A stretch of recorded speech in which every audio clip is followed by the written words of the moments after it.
okay, so there's certain things that are kind of in style in jiu-jitsu right now that you're making, in my opinion. Hoochie Daddy shorts. Yep, Hoochie Daddy shorts. Rocking some right now. New York, they're like, sir, do you have a rock in your bag? I was like, fuck. All right, let me tell you the story. My friend broke a statue in Rome, and yeah, so.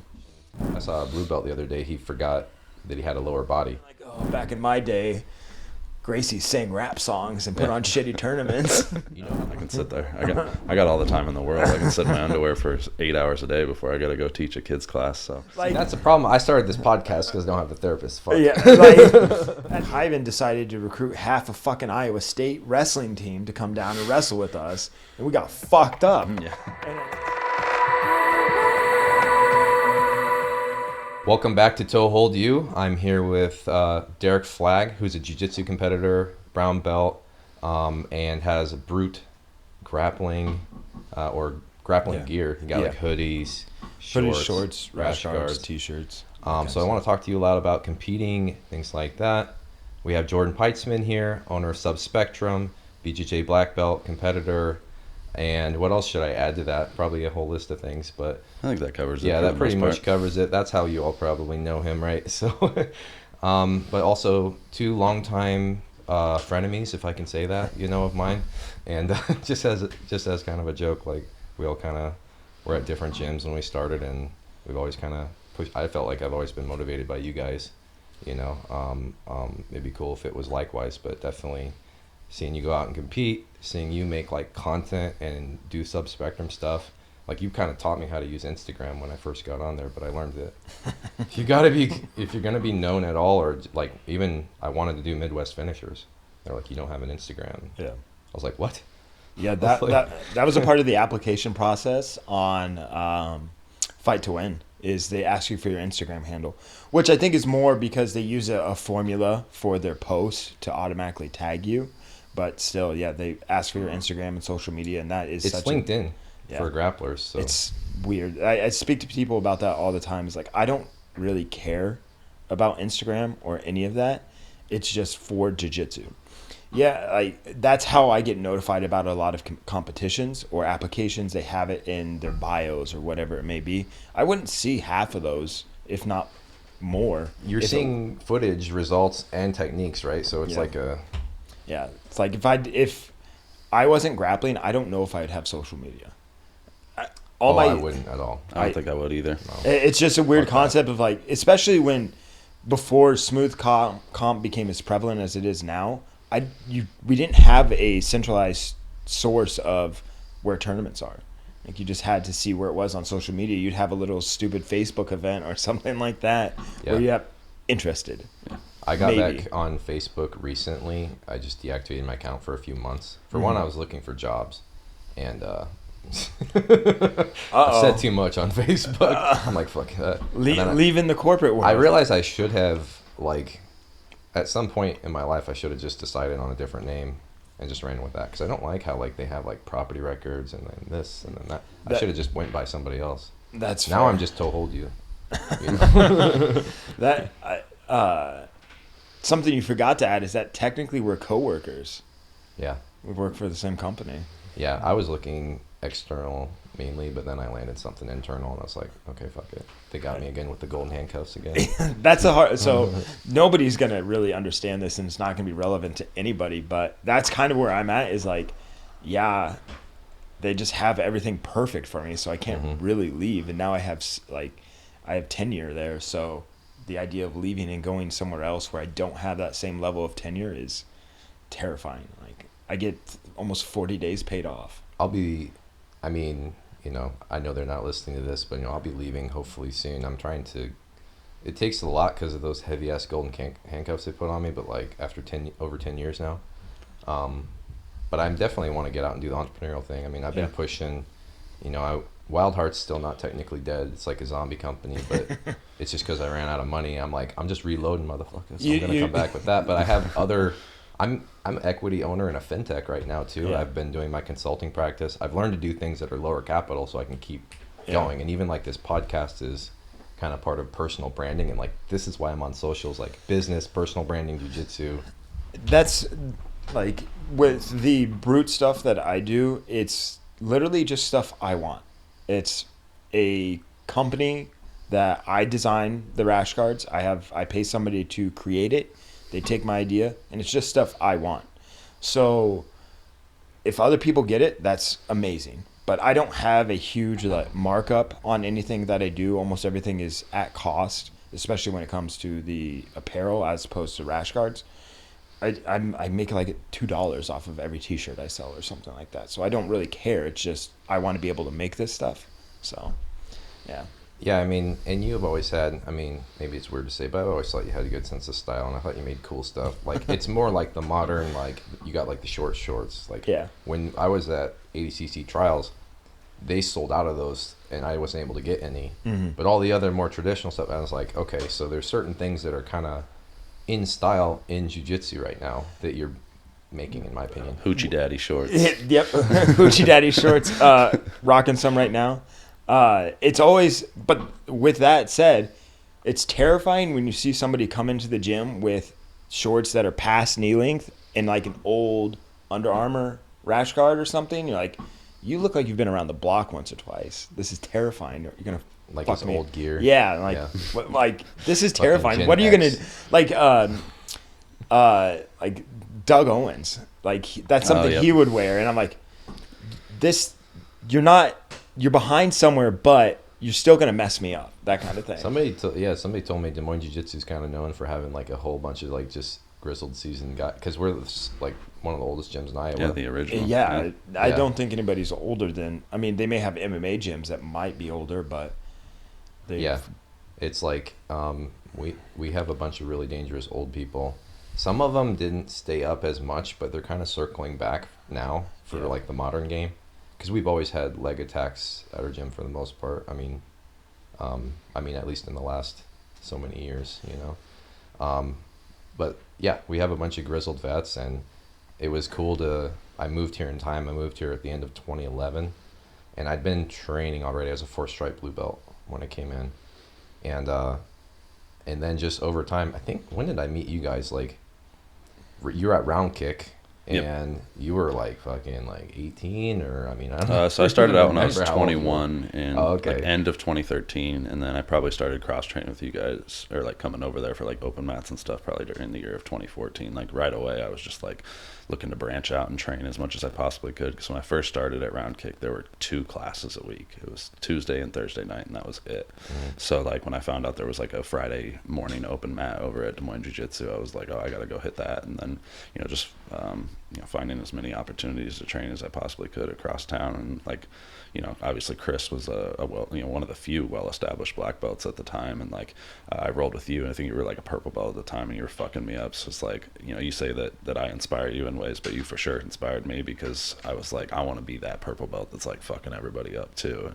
And so that that was kind of my introduction now it's hard to you to guys. Fuck a lot of people up though. Yeah. What was- He's dialed in. What was it like from your point of view watching, like, because you were the best in Des Moines for a while. Active competitor. Yeah. Active competitor. Yeah. Yeah.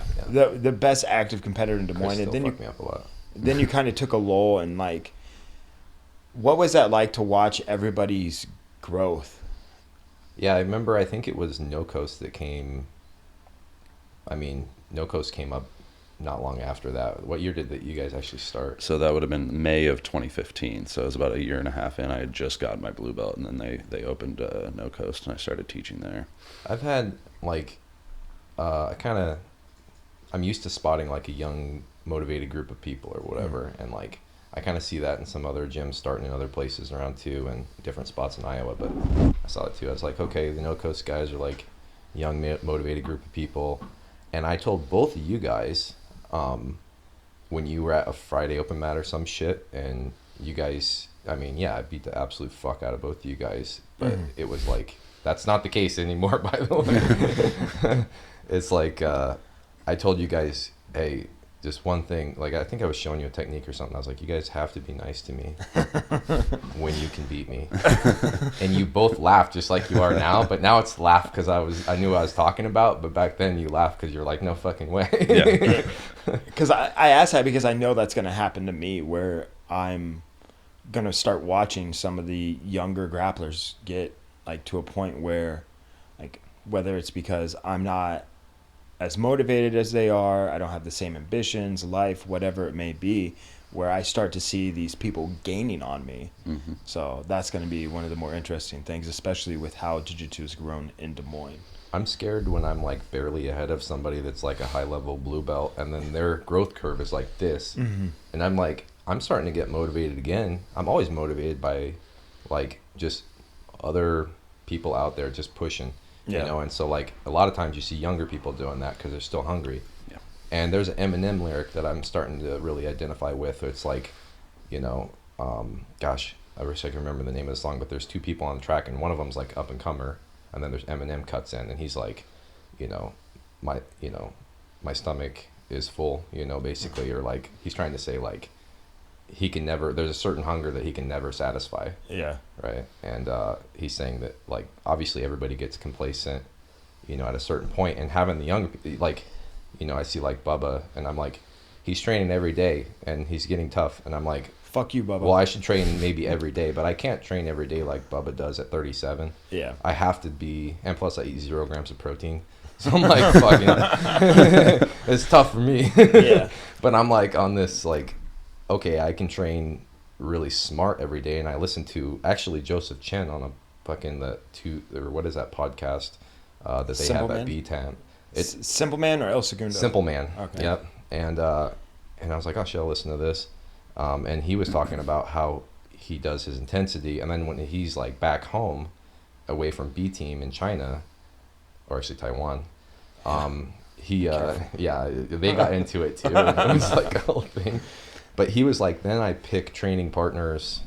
He sniper picks like people to train with, like meet up and drill here. And I realized I'd been doing that too. Like, I have once a week at least, sometimes twice, me and Phil drill, and then I drill with somebody else, maybe leg locks once a week, and then I have an occasional guy I meet up with, and we work wrestling, and he's literally just a high school wrestling coach, and we're just like, he's also in that same vein of like, he's an older guy, and he's like seeing wrestlers now hit all kinds of newfangled shit with Instagram and everything. So there's evolution in wrestling, jiu-jitsu.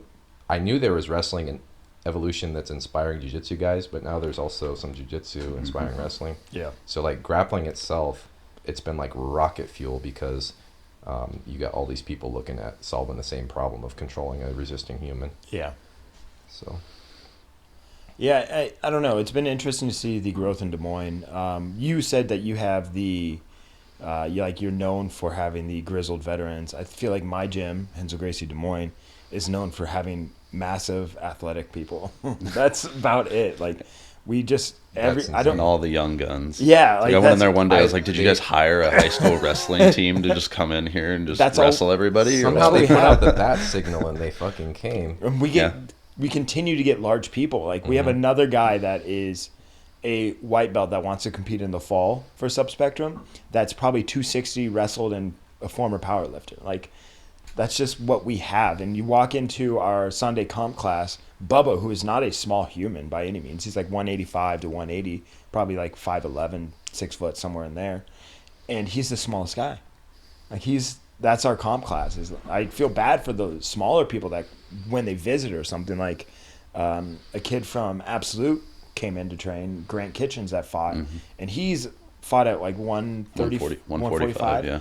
I feel terrible for him because we have like Kyvan that comes in, and then we have Big Nick, we have Anthony. All those guys are like 250 plus. I want to get like a open mat, and I don't like. We have also Sunday comp class an hour after you guys. And like literally, if we all once a month or occasion, if we combined our comp classes, then you can make 2 comp classes out of bigs and littles. Yeah. And like that, we just don't have littles. Yeah.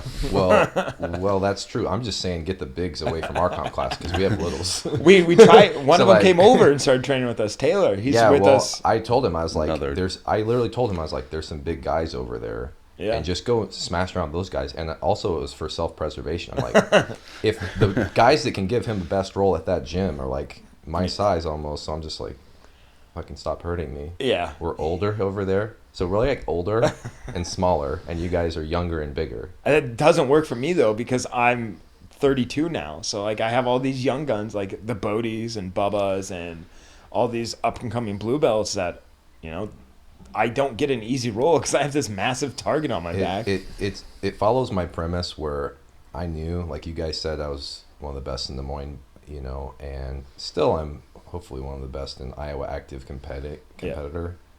In my mind back then, I was the best in Iowa, but you know that would create some controversy. That was just in my head. But that's a good Other people can put that in their head if they want. But now I can't. I just can't even say. I have to say. I used to say I would beat people like black belts from all around the Midwest, and so I was like, I'm one of the best in the Midwest, and I'm the best in Iowa. That was my head. Yeah. And now I don't even have one of the best in the Midwest, because the Midwest, if you throw in Chicago and everything, fucking nightmare. Minneapolis now, after Wisconsin. Everything we saw last weekend. And then weekend. I'm like, I'm one of the best in Iowa, and I'm just happy to hold on to that. But my premise was, already back then, I knew from like wrestling experience and stuff, I'm like, this state's full of just grizzled motherfuckers. I should not be. I'm too much of a pussy. These guys should be rolling me down. Like, there's absolute monsters in this state, corn-fed motherfuckers. And it's starting to come on now, and I'm so here for it.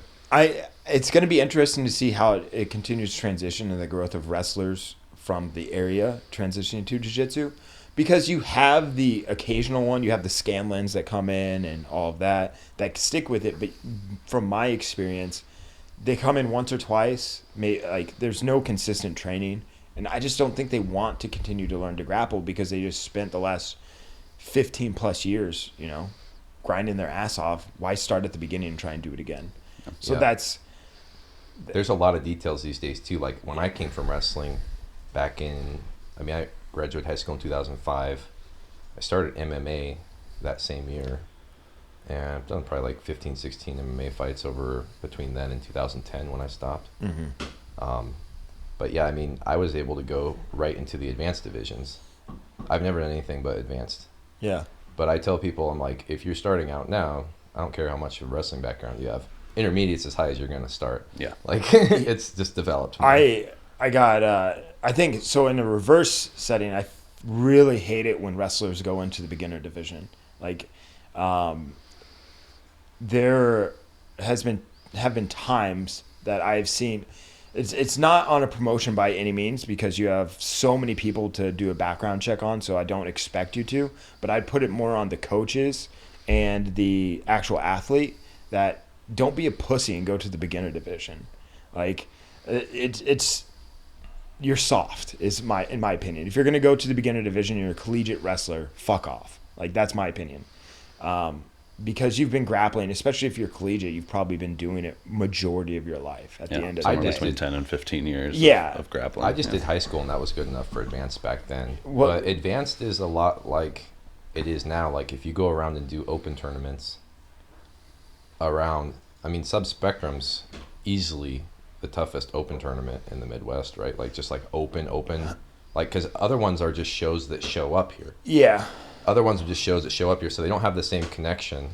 Yeah. And I love that Jordan keeps doing like same city. It's like it's like the bat signal. Yeah. Like you guys did with Henzo. It's like, hey, if you're young, dumb, full of cum, fucking ready to fucking roll, come show up here. But like, it's that same idea of like building those relationships over time. But like the other shows just come through town, they go everywhere else. You can still win. Any one of us could go to any of the shows that are happening in the Midwest. Sometimes only blue belts will show up and you're in the advanced division or some bullshit. Like, I have to look at the thing to make sure somebody good's on it, and then I'll go do an open. Unless it's sub-spectrum, I know I can just go get good matches. Yeah. So back to, like, to feed off of Jordan's brand that he's built with sub-spectrum, it's come such a long way, having been one of the people that I was supposed to be in the first one, but I messed up my knee literally the Wednesday before Saturday. I spent 2 months cutting down to 170. I made 170, and I got injured the Wednesday before it, so I ended up having to pull out. But being somebody who was there when those disgusting, gross folding chairs in the gym, and then Donaher making fun of it and saying that his juniors are grappling for shekels on his Instagram post. I was there, and to see what it is now, where there's a full-blown stage and there's like advanced production that goes on, is amazing to see. So I think it speaks to the level of talent that is coming. Like, the level of talent speaks to what the actual product is now, because we have these people obviously come as a team. Hey, we need to do subspectrum. You see it like what teams do with a IBJJF Chicago. Like people would plan, all right, we have IBJJF Chicago Summer Open around this time. As a team, we're doing this. But now you have a similar thing going on with what Subspectrum is doing these opens. And like I think the first one was in 2019, right? Yep. For the Open as opposed to the Invitational. And you start seeing these teams like building around coming to Subspectrum. It's pretty cool. Well, and I want to let Jordan talk a little bit more about starting that up here too, but I want to throw this in before I forget. But like, people are doing what I've done with Subspectrum. Like, it's the field of dreams. I already and he's getting the content right, the promotion right. It's like a ESPN show, kind of like, it's like done up like it's a sport event. You know, the other ones they're flying through town, and here's your medal. Yeah, they just want to leash off of the. I mean, which is a model that's needed too. Yeah. And then we needed this model, and we didn't know how much we needed it. And it fills a huge gap and lets people like prep for trials, or you said you put it at like the IBJJF Chicago level. You think about like, I got a plan for this, but like when I went and did the one at the gym, and that was the 170 bracket too. I think my first one, and it had like some pretty high level dudes in it. Yeah, it's insane to go back and look at. I kept showing up because I was like, how's he flying in these dudes? Because again, I'm like mentally like, I'm gonna fuck these guys up. I didn't care who they were, and I didn't really have the money or time to go travel around. I'm like, he's just bringing them to Des Moines. I have no choice. So like, starting from some of your very first, actually the first one that was my weight class remotely, and it wasn't. You started out, I think, with blue belt or purple belt limits on things. So, but yeah, the first one was more like open pro show, and then I did one in a high school gym, and I got second place to a guy that flew in from Seattle. Yep. And it's like, you're flying people in from Seattle. I'm facing people from Arizona, from even Canada. So I had to get in on that. And now other grapplers are doing the exact same thing, where you need that bat signal. You got to put something out. And it's like, not just that, but you got to execute. And somebody has to pour into it that loves the sport, that's not just trying to make a buck, which we know, like, you're just like, you've been pouring into it so long that the gains finally are breaking through. Now it's like, it can really keep going now. And yeah, and like, you know, it's been 6.5 years now that I've been doing it, and it's like I've hardly taken any money away from the business itself. It's just always reinvest. Like, it's like a 10-to-1 from what I've paid myself to what I've reinvested back into the business. And I think we wouldn't be anywhere near where we are now if I was just trying to make a buck off of it. So I know my day will come in the future, but for now, it's like I just want to keep building this thing because I feel like it has a lot of really great momentum, and I feel like it has a lot of potential to go somewhere and be one of the premier tournaments here in the Midwest for people to actually get the kind of shine that they deserve. You know, instead of, like I said, instead of just showing up in a high school gym, doing your matches and getting a medal and walking out of there, and the promotion itself never actually recognizes any of the people that competed in the event. So I think just pouring money into the media and the content creation, the production, and everything makes it just a little bit more like unique and special than some of the other events around. Yeah, I mean, being somebody who used to go medal chase regional tournaments, the other promotions or tournaments around the Midwest don't acknowledge anybody, and I don't understand that. Like, we'd have an advanced division, I'd win it or something like that, and you never see a social media post from a tournament or something. Like, what the hell? I got $500 at World Series of Jiu-Jitsu, and I don't like their model at all. They gave you a big. Well, they might change it. Oh. They have a new possible model for how they're going to do things, like qualifiers and then a big show for like $10,000, and it would be a little. Metamoris tried that. I did a Metamoris qualifier back in the day. I don't like it when they talk about what their cash prize is. But they never post anything, was my point. It was like, and they have a social media. I'm pretty sure they don't show who registered too on their smooth comp. And big mistake. I talked to them about that, and the Omaha people were bugging them about it too, and I was bugging the Omaha people about it, and they made a bracket where there was a second round bye out of their computer system. And I was the lowest seed. I ended up winning it. I knew I was going to fucking win it. Yeah. I was like, you guys. So for me, second round bye, it was the most fucked up bracket. Yeah. Yeah. For me, the reason I don't like it is because if it's going to be a cash prize buy-in, right? So say, Jordan, you did what you did before, where you have a cap on competitors or whatever, but the pot is based off of how many people are in your bracket. I want to know that there's enough people in my bracket to actually make it worthwhile to travel Well, the out 500 one, though, this was a special one, and they started doing this more. But it was guaranteed, locked in. It was going to be 500. Oh, because in the past I'd seen like $100. That's how it is for every other. But then Yeah. they started picking one weight class, and lately it's been 170 or 185. And they Not just my weight go classes. open. They call it the open special whatever division, and it's 500 guaranteed. But then sometimes it's 1,000 if they do it in Chicago. Yeah. But I just don't like that. Like, I like to know that there are people in my division. yeah, Whatever else. that's totally baloney, because I like all the reasons I just said, not just what your payout's going to be, but I have to make sure there's people I actually want to compete with. And it's not people to duck. It's the exact opposite for me. I want to make sure there's people I can actually, literally you could get like random like 2 blue belts that are just starting out, and that's your division. Like, am I going to go make a family, because I usually make a family vacation out of these things. Like, Well, and then like I think tournaments that hide their registration are soft. Like they're trying to hide how low their numbers are.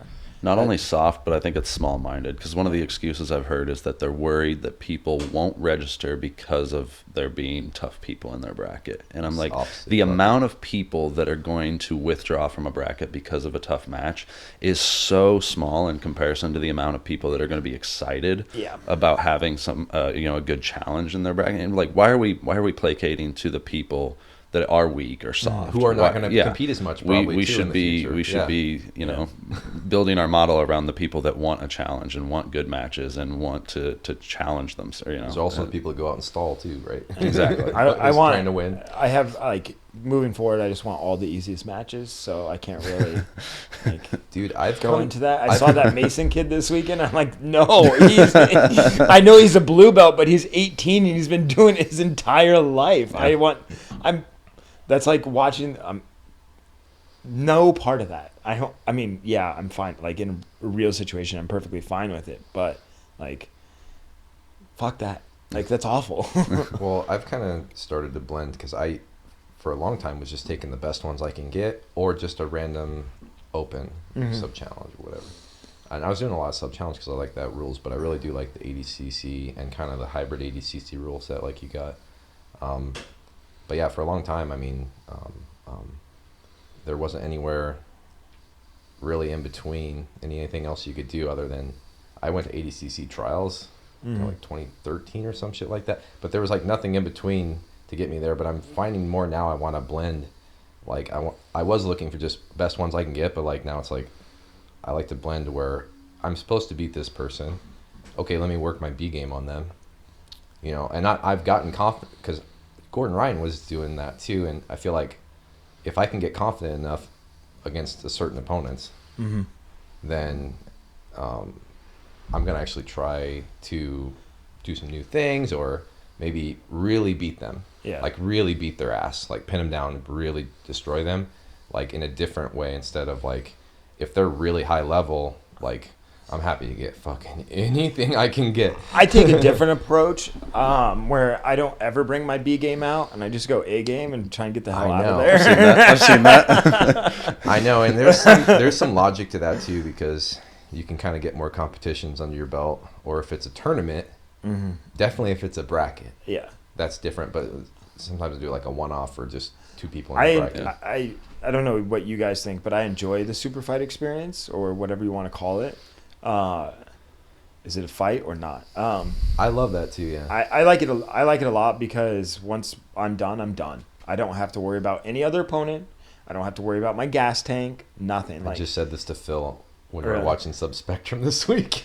I don't have to worry about anything. Like one of the bigger things that I have to worry about when it goes to these like the IBJJF Worlds or whatever it may be is that I want to end my matches quick.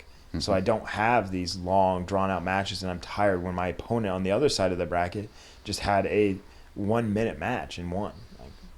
And I also like, you pull your A game out still in one of those B game matches, because you're just like, this motherfucker won't die. Yeah, I'm done with It's this. like, how do you like your feet, motherfucker?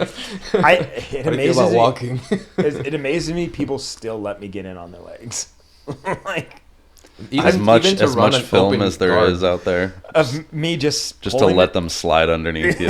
Yeah. I saw your Rip an match. outside heel. I saw your match at the Open though, and that's when I just go, yep. Like I was coaching you, and I just go, yep, because it was like you'd tried top. He dismounted himself, and then he played an open guard, but his legs weren't, or a closed guard, but like the legs weren't closed. He's trying to get in on my leg, and I was like, good luck. Yeah, I was like, don't. So he got Aoki locked and popped his foot, which, sorry. But, like, Yeah. that's what happens. Yeah, I decided to mess around with the gi this weekend, which was fun. Do it every once in a while. Told you I almost did the same thing just Yeah. because now so many people are training no gi. I'm like, fuck it, put the gi on. And I've also feel like I do like the gi actually. Like, there's more options for chokes, and that's my favorite thing is choke people. So There's two parts to it. I hate the gi because my jiu-jitsu is based on being fast and athletic, which is the ceiling for athleticism and speed is brought down in the gi because of grips, obviously. But I also know that I'm getting older, and I'm going to try and be one of those old man in the gi guys that slow down your game. So I'm trying to get ahead of the curve. it's basically. good for being older, and I realized that when I was rolling with Phil and I was pinning him down with his clothes, and I was just like, where's your athleticism at? Yeah. Like, where's all that? He hurts me physically to even roll with this Yeah. every time. Like, he's bony. It's like getting beaten with a baseball bat the whole time. That's funny. That's really funny. But he's on your pro card. Yep. Yeah. So we got for a 185, and so I've been helping him a little extra, so I'm even more beat up. So 185, and that's got 4 people in it. Yeah, so 4-man tournament. Still trying to figure out that 4th spot. Trying to look basically at standouts from this past Saturday. But then you got Phil, Zach McLeod from Next Level Combat, who's won the last 2 185-pound advanced divisions at Subspectrum. Ben Grooms, who had a pretty close match with Phil about a year or so ago at one of the Opens. And then, we're still looking to fill that 4th spot. And then the winner of that little 4-man bracket will be our new 185-pound pro champion. I'd love to jump in, but I hurt my shoulder. I would jump in with Phil. Yeah, same side. Same side, first round match. Yep. You guys figure it out. Who are the current champions? Like, what all weight classes do we still have for that? Do we still have, what was it?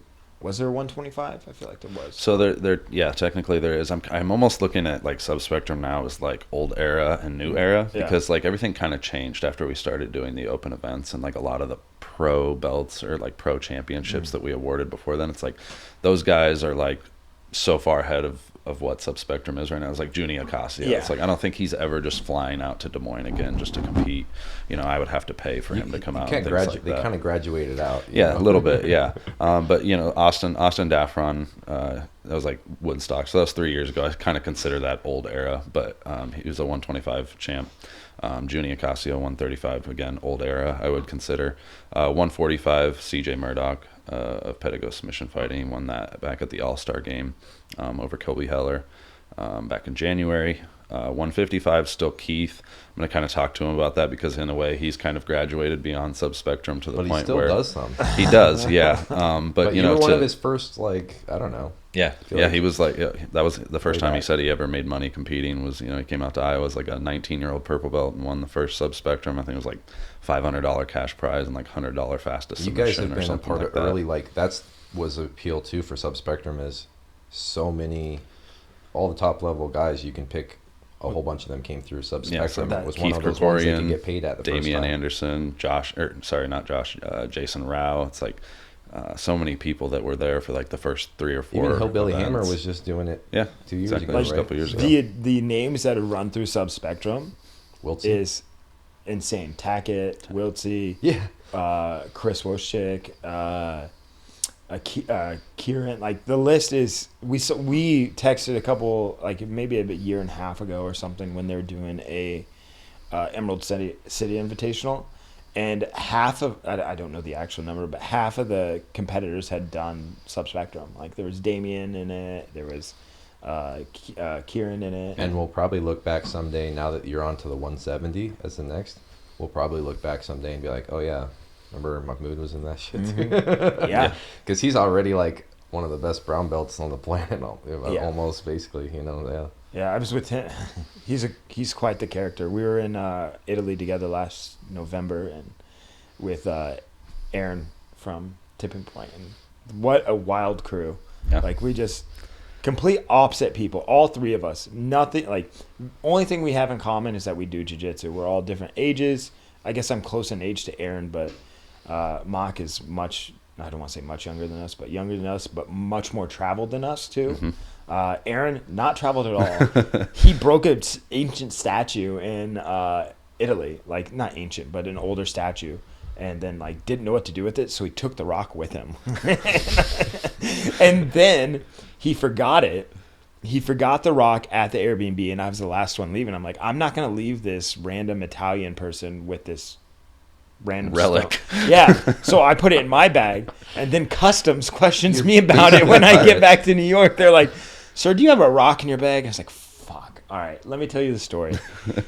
My friend broke a statue in Rome, and yeah. So yeah, that was a interesting group, but he's the 170 champ, and he's facing off against Samuel Geyer from Run and Fitness, coming up at kind of just let everybody know he exists, which is something that Subspectrum has done many times for people. Yeah. Just let you know this person exists. Like, fuck up a bunch of people. Like, he's a 170 pounder and won the absolute twice, which I've come up short several times in the absolute. So I'm like, that's not easy to do. So definitely we learned about that guy, and that's going to be a sick match. Yeah, and even just for him, like in the bracket this weekend, was probably one of the stronger absolutes we've had of the last 3 or 4. And for him to still make it to the finals, obviously that short match against Jack. I mean, Jack has just looked amazing at Subspectrum ever since his first performance there. I think he lost to like Vicente by leg lock, and then ever since then just undefeated, just dominant, almost like a Gordon Ryan style, where you just like. You can't pass his guard. You can't sweep him. Once he gets on top, he's just crushing. So, like, I'm excited to see him back at Subspectrum, and then hopefully find him a great match for the Pro Summer Showdown coming up. Yeah. I think him and Darren's not available for this particular show, but for like for the 230-pound championship, I think that would be an amazing match for us to make in early 2024. Yeah. Yeah, I can't. That's also one of the tougher things about being in the Midwest is there's not a lot of variety in your matches. Like you would have a lot of the same opponents, if that makes sense. Like the pool isn't that deep yet, which I hope changes. Subspectrum's gotten big enough though to where at least it's just not like the 3 of us throwing down at every tournament in town. Because if you didn't build that, it's almost what you'd do if the local tournament came through. Yeah. Like you did that sub challenge. Well, I didn't do it because now Subspectrum's there and other things are there. So like. But I'm not against popping into those. I think they're still good, like to tune up, or you see an opponent, or you just want to get in. I did it, so I wouldn't have done it had I not had a free registration. So that's the only reason I did it. And I was actually supposed to do it in the gi.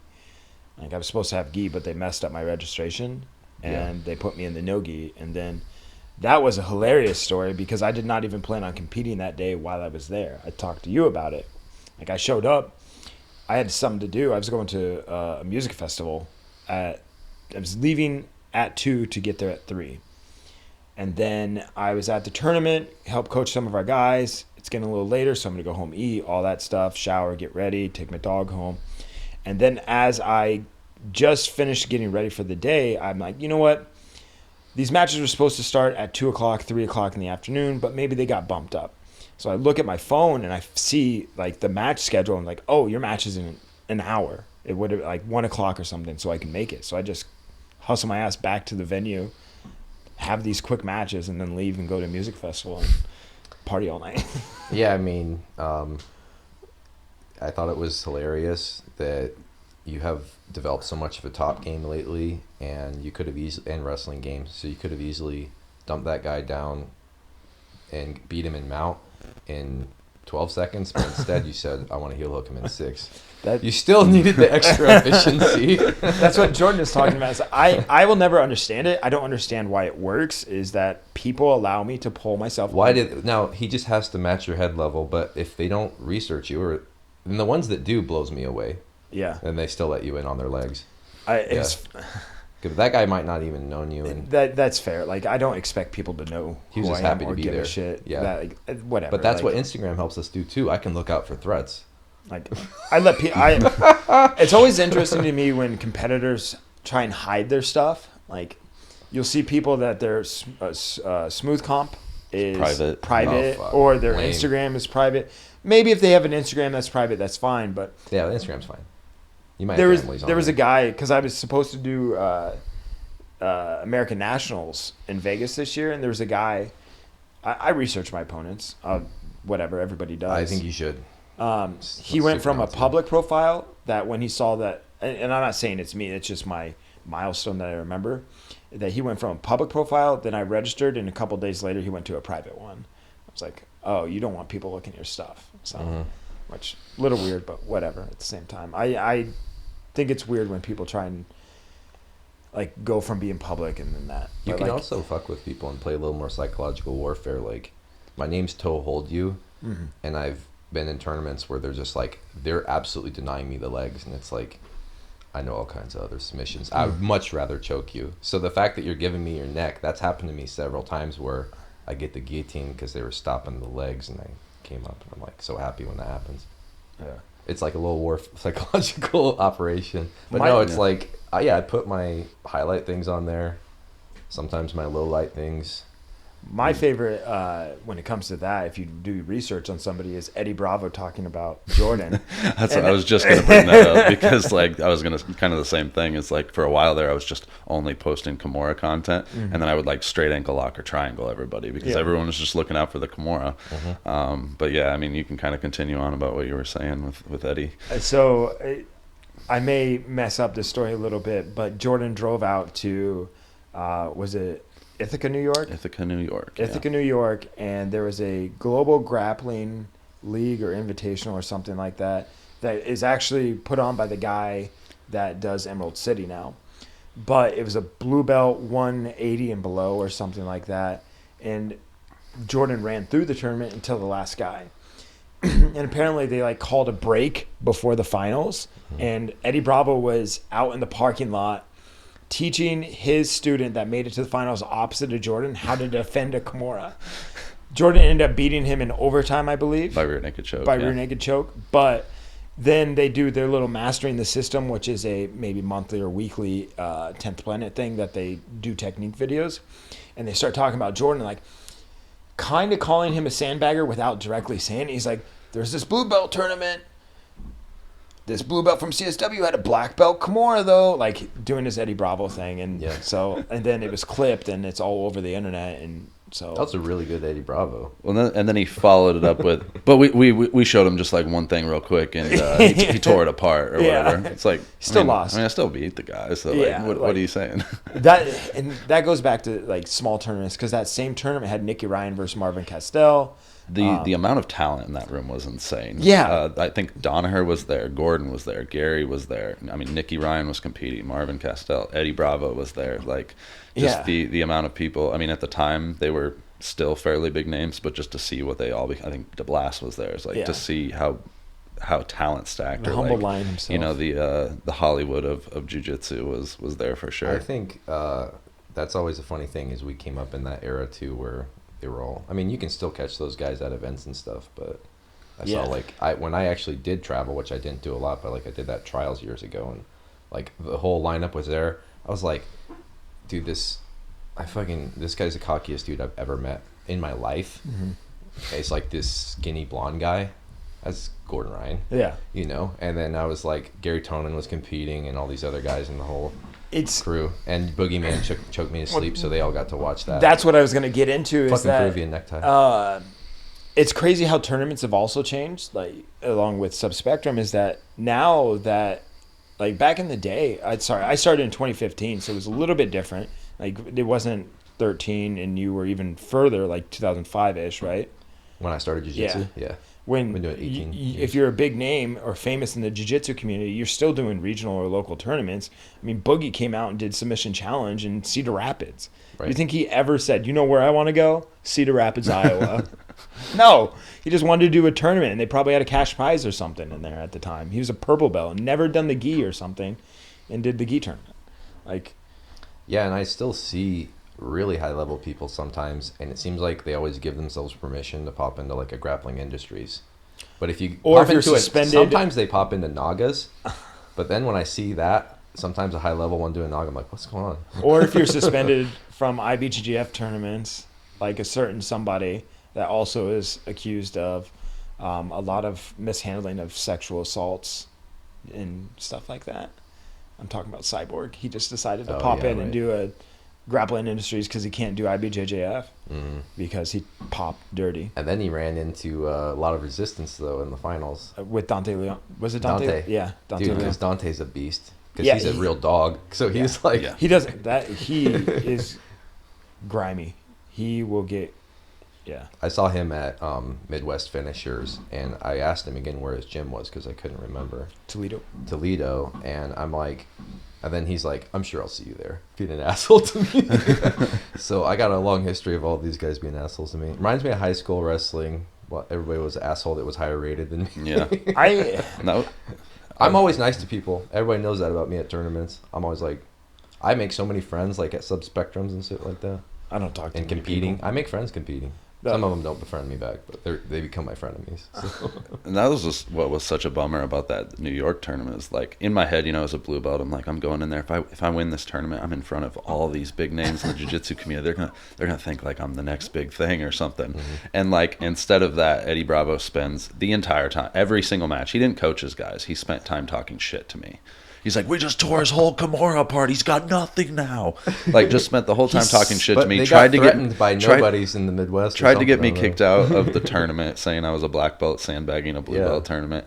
And then after the fact, it's flattering to have him say that it looked like I had a black belt Kimura, but I felt like he was kind of just using it to prop up his Jew claw defense of the Kimura trap or whatever he calls it. Well, you'll still Kimura, motherfucker. I mean, when we were doing our match, I'm like, I'm gonna fucking keep my wrists inside my thighs. So yeah, and this is coming from other 10th Planet people. They don't like Eddie cornering them. Like this is. I couldn't imagine. He's not like, I don't want to spend the whole time talking shit about Eddie, but it's like from what I've heard of him in the corner, it's like he's more of a cheerleader than a coach. He doesn't give a whole lot of like technical advice. Yeah. Which sometimes people like that, but you got to know what. But that's what parents fucking do at tournaments. Exactly. Like your parents, like, oh, pass the card. Well, how do you want me to pass it? Yeah. Take him down. Okay, well, how? I have to talk to like our kids' team parents and be like, hey, during the matches, I know you want to get excited and cheer your son on, but he needs to hear me, or your son or daughter. They need to hear what I'm saying to them, because what I'm saying to them is actually going to change the outcome of the match. What you're saying to them is just going to stress them out, or like, when you're coaching somebody adrenaline dump. When you're coaching somebody that there's sometimes in a competition. I saw a blue belt the other day. He forgot that he had a lower body. He was in mount, and he was like about to get finished. Like it was coming to a worse mount, and it's like, God, I love pummel the legs. And as soon as he pummeled the legs, he almost like in a competition, you just get tunnel focus.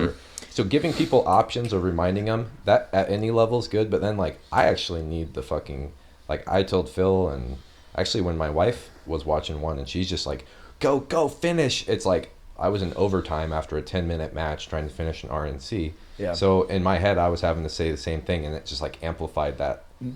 Helped drown out the little bitch a little more, and I fucking finished, There's a skill to competing. Like being a successful competitor, it is not just being good at jiu-jitsu, because we hear about those guys that are amazing in the gym, but just shit the bed when it comes to actually competing. Yeah. There is an actual skill when it comes to competing and being able to handle the stress that goes on. And I'm not talking about just the match itself, but everything leading up to it. From my perspective is I get nervous as hell before every match, and it only amplifies and it comes to a peak right before the match. Like right before the ref calls us onto the mat. That like a month out, I may be cruising, hanging out. Like I maybe a little bit. I get a little bump when I register for the tournament and I see a name, and then along the way I see a name that I want or whatever it may be. But then it amplifies throughout the day, like it did Saturday. Like I was fine, chilling all day, coaching, and then maybe 30 minutes before my first match, that's when like not just nervousness, but you kind of start running through the like the what ifs, and like, you know, I did this to fuck around, but I don't want to get embarrassed, you know, like. Are you nervous like just the day of? Because I used to get nervous for a fucking month or whenever it was announced, and I've learned that I'm only torturing myself, and I've actually somehow finally hacked my brain enough to where I only get nervous that day. Sometimes the night before I have a little hit and then it goes away. It's just like a little taste, like, Yeah, we're coming. And now I just think of it as that day of is my body's just preparing itself for the match, you know, and I just let it go. And then I'm like, oh, look, I got nervous. And I'll just say that out loud and be like, oh, I got a little nervous. That's funny. Like, I must be dialing in. I like being nervous because it means I have skin in the game. It means you're alive still. Yeah, it means that I give a shit about this, what's going on. I don't get nervous. I get nervous. It also depends on how big the tournament is for me. Like this last subspectrum, I've done 1,000 subspectrums and I've competed in front of these people a lot, so I'm not as nervous. But when I did my first IBJJF Nogi Pans, I was shaking in the bullpen. Like I had to sit down because I was so nervous. But leading up to it, I'm not nervous. But then I like to get to the venue early, kind of like feel the vibes, the environment, things like that. But I don't get super nervous ahead of it. But some of the my first Nogi Worlds, like these or first 80cc trials, like I was super nervous for it. At the end of the day, that's just what it was. Trials, I was nervous as fuck because I had a B team guy going against me. Yeah. It's interesting to hear you guys say that because I feel like I almost have like the exact opposite response. So, like the morning of the event, I wake up and my heart rate is through the roof, and it's just like I can't even get myself calmed down. And then like as I get to the venue, it like slows a little bit. As I start to get warmed up, slows a little bit more. As I get to the bullpen or gets like closer to being like time for the match, slows a little bit more. And the moment I step on the mat, it's like it's all gone. The mat, it's always all gone, which is funny because I tell people and new people, I go, somebody compete for the first time, they're like, I wasn't nervous while I was out there. I was like, oh, the funny thing is, once you actually start going, you're not nervous. So you're literally torturing yourself with nerves for something that while you're doing it, you won't even be fucking nervous. And like once that first club comes in for a tie clinch or whatever, I'm good, you know.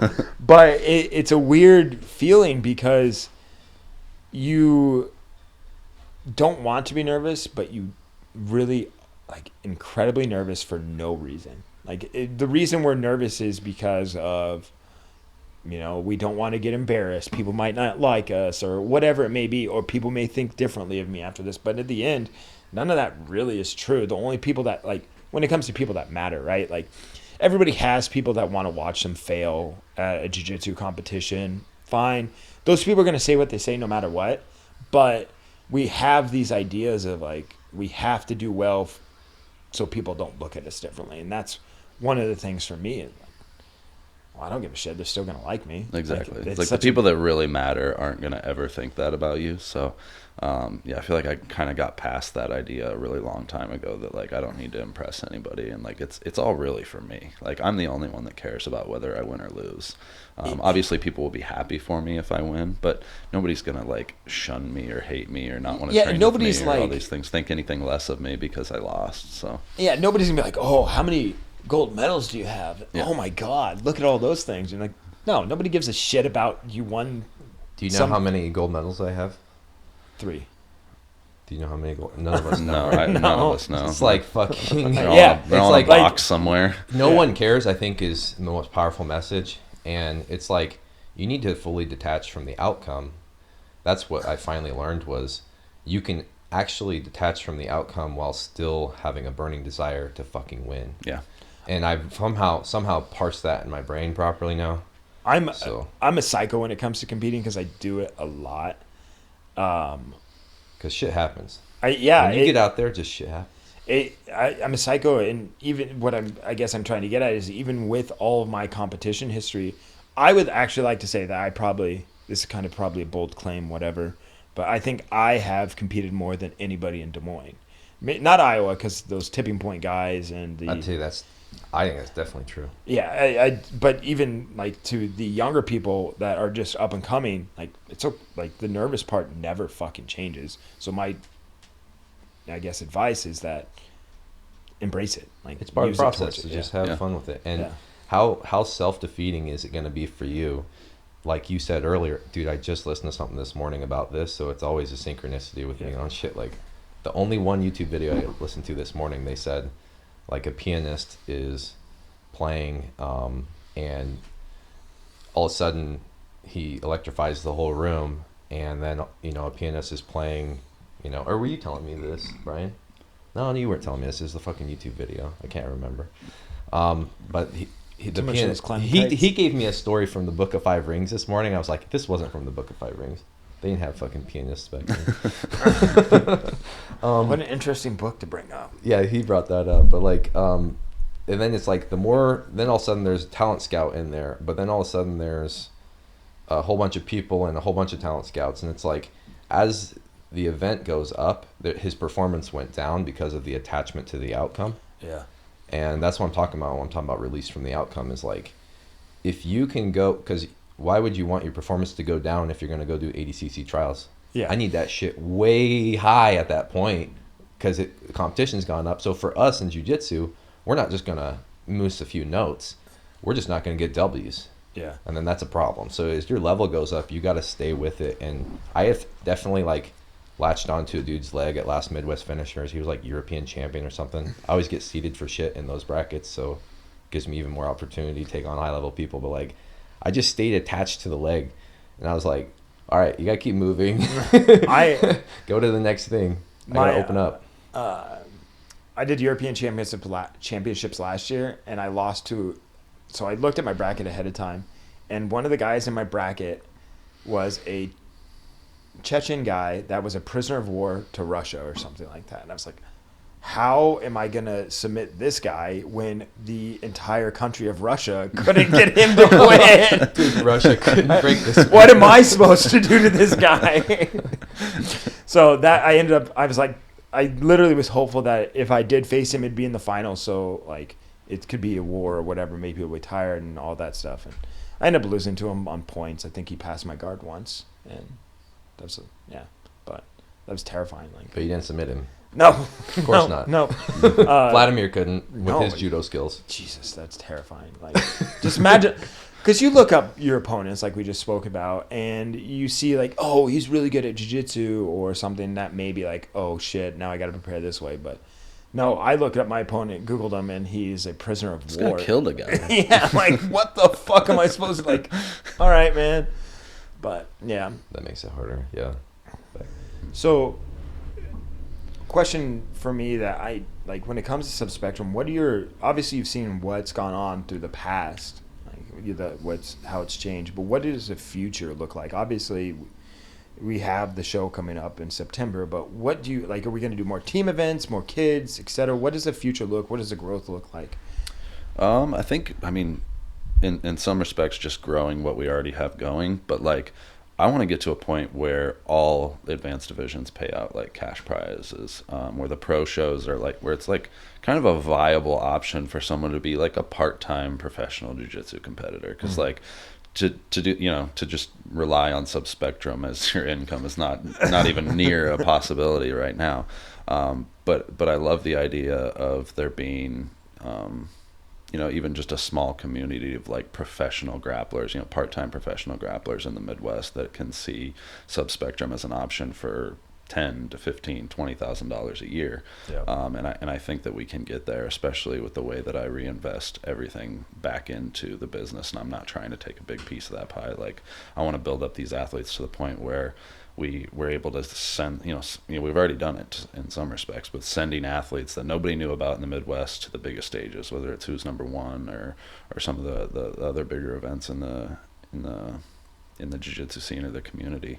And I think ultimately that's the goal. And then kind of like taking the model that we've built with the adult tournament or the adult side of the tournament and pushing that, or like integrating that into the way that we do the kids one. So it's like by the time a kid's a teenager, he's like got hundreds of matches in subspectrum under his belt, and by the time he's like a high level like blue, purple, all the way up to brown and black belt, he's going to have an opportunity. It's like building up those kids from the point where they just started here in the Midwest to being one of the like premier grapplers in the entire country, really, or in the world. And I think there's a lot of like potential and possibility for that, even just from what I've seen, like just with a handful of kids in the area. Yeah.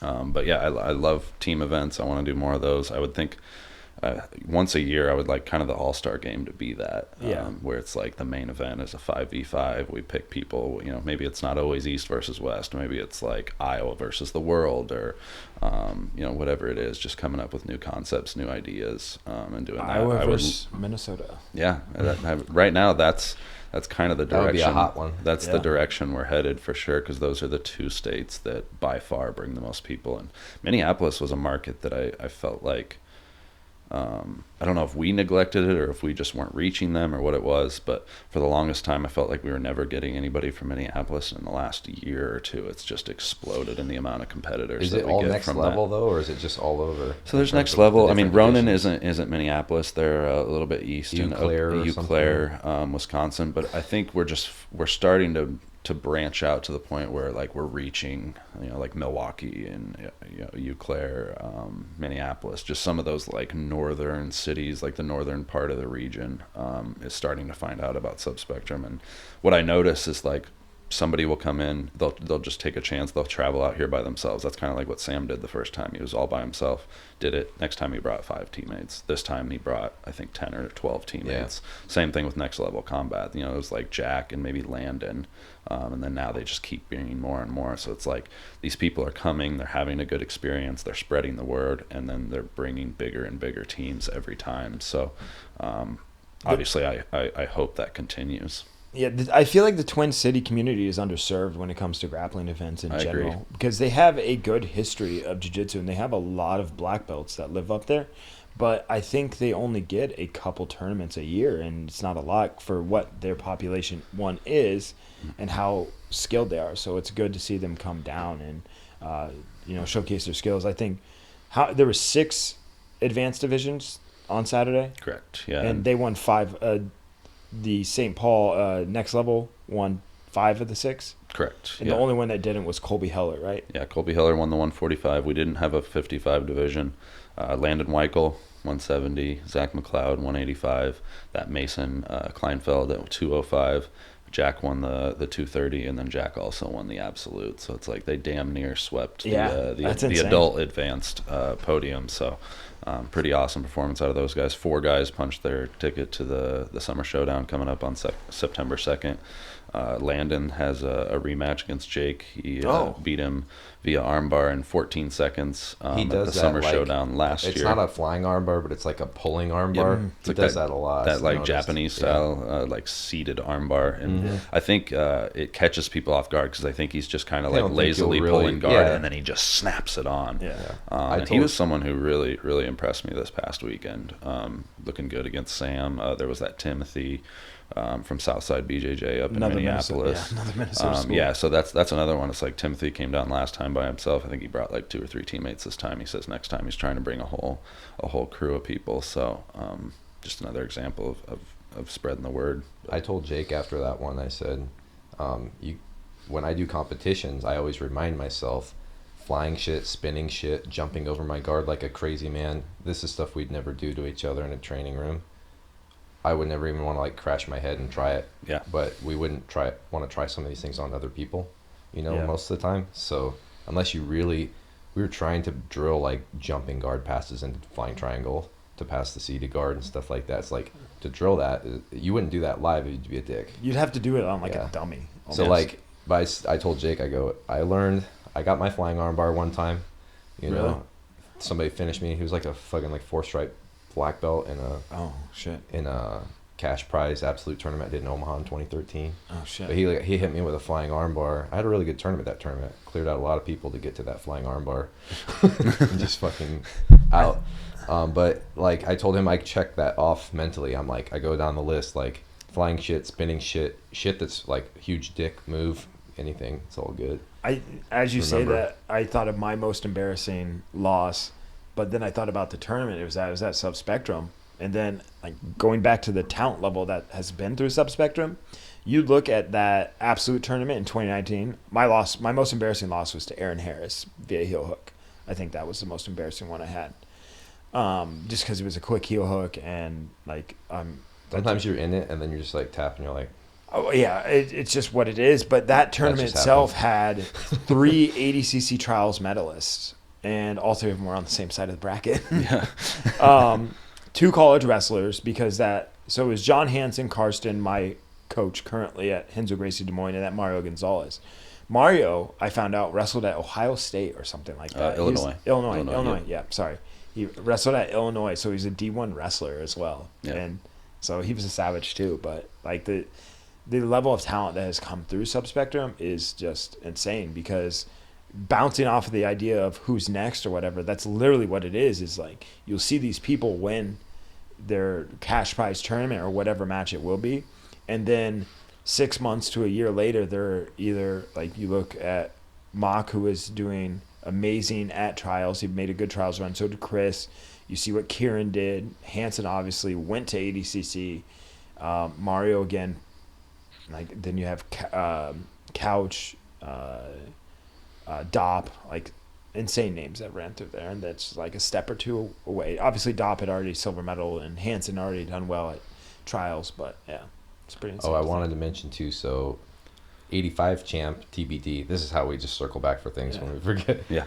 205 is you. Yeah. And there's no heavyweight, or There's currently not a heavyweight champion, no. Yeah, so if that's you could something find the right persons for Jack, you could. Yeah, that's why I think Jack and Darren will be a great one. I got to find something, because I want to have Jack on the show coming up here on September 2nd. Sure, why not? We did for a heavyweight title. Yeah, there you go. That's what I did. When I went to Orbit, I just was like, you know what? They have their heavyweight, which the no coach Jacob Robinson guy.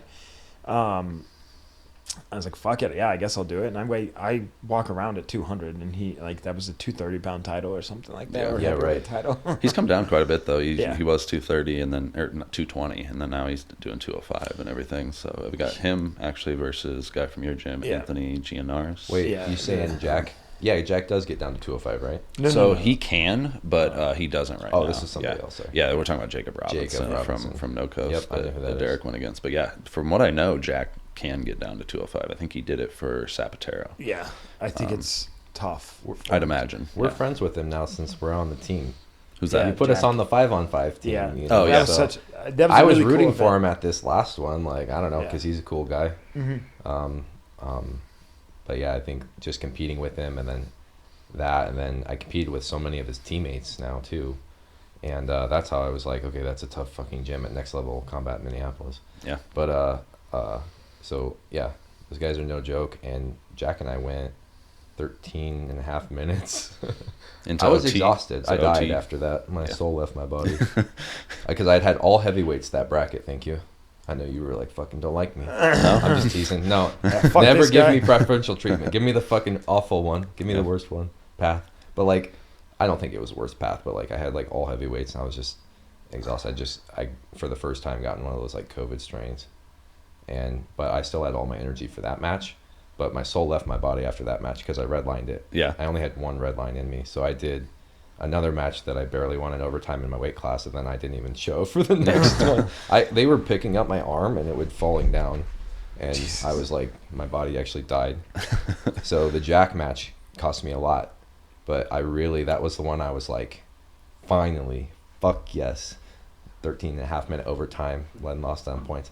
I wish there was a way to get everybody to agree to do a Subspectrum absolute, like the top of the top. You know what I mean? Like, yeah, everybody because every time there's like, it can get very top heavy. Yep. And then some of the lower ones are like, you probably shouldn't be here, you know? Mm-hmm. It'd be cool to have like a true 16-person bracket of the top veterans. Some of the best of all time of the absolute division. Yeah. And that's a bunch of people have come through that, because you have the open and the pro format, but the absolute division is always a sample of the pro. Mm-hmm. Mm-hmm. You know, and sometimes the weight classes now too, which is crazy. It's all just like in the advanced division. Obviously, if you're intermediate beginner, it's deep at every level for everybody. It's deep at kids. It's deep at even other divisions, like sometimes like masters and things like that, but each belt level. So masters, it allows people to know they're going to show up.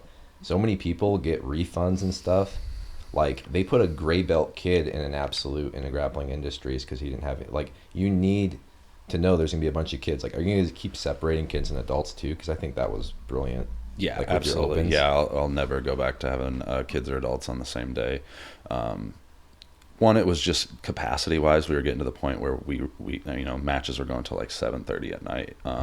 So it's like at that point you're either deciding, okay, are we going to do a 2-day event, which I'll get to that here in a second because we probably will be, or are you going to separate the kids and the adults? And I think it's just a good platform to have the kids have their own thing. Like they don't have to just like be around all the adults and be competing, although I feel like maybe it does inspire them in some ways too. But to give them their own platform, I think the parents really appreciate it, like that all of the focus is on them. And I saw it with this first Future Stars event that we did back in June. Like the kids loved it, man. They just, they were center stage and everything was on them. They're on the big white mats that we use on the stage for the pro and the advanced divisions. So and then they're different atmosphere too. Like I don't know, my parents don't come watch me. I assume you guys' parents probably don't come watch you. But it's a different atmosphere. It's one thing I did notice with separating them is like the kids bring in way more spectators than the adults. Exactly. Like the adult only events, super low in spectator numbers,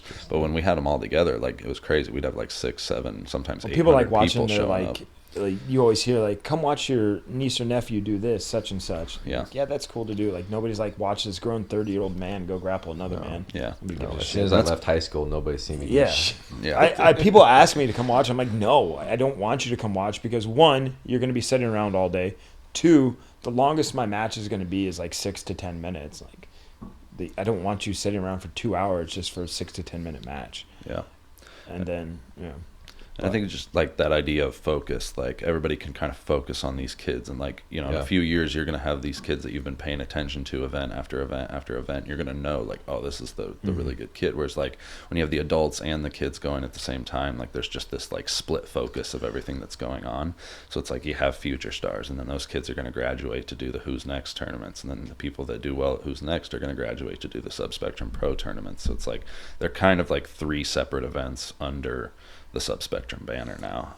That's a whole different thing that separates you from other ones is you're creating this entire farm system, which, so I told you're like building ESPN level coverage in this, like, and then people are like, I want that, and showing up, and then they're realizing there's other good gyms around and they're trying to level themselves up to meet that. And so it's like, yeah, it's definitely kerosene on the fire that was going on in Des Moines Jiu-Jitsu growth. You have gym owners, you have people like me. I don't own a gym or own a promotion or anything, so I just am like, I'm just trying to be the biggest idiot in town and just like, I'll go throw myself on any match, high level, don't care. Like I'm just trying to like, and you talked about this before, like we're trying to kind of just move the baton forward and just take whatever we can. Yeah. And kind of that inspires people. You said that seeing us at 80cc trials inspired you to get back to competing, but yeah, like definitely what you're doing with Subspectrum, definitely on point. Like got a whole system going through and there's different segments in there. Also, you can have a kids champion and an adult champion, because it used to be the adult or the champion of the open was whoever brought the most kids. Yep. But exactly. You're learning that that's profitable. It's not just profitable and good for you, but it's good for the families, the kids, the experience, the spectators, the everybody. So what made you want to start Subspectrum, and then what made you want to make the drastic changes that have come? So the drastic changes that I think of, 1, changing it from the buy-in to having opens, and then the other one now separating into kids and then still the pro show. So you have that 3 layers, as opposed before it was just 1, then 2, now 3 separate events. Yeah. So I mean, the reason I guess the idea, not necessarily the reason I started Subspectrum, but the idea behind Subspectrum was I actually wanted to try to compile a bracket, or like, draw enough interest to compile people to come in and compete against me. Because like we were at a point where we were traveling all around. It's like just kind of like wrecking blue belt and intermediate divisions all over the place. So it's like if I could get like a guy from California or a guy from New York and just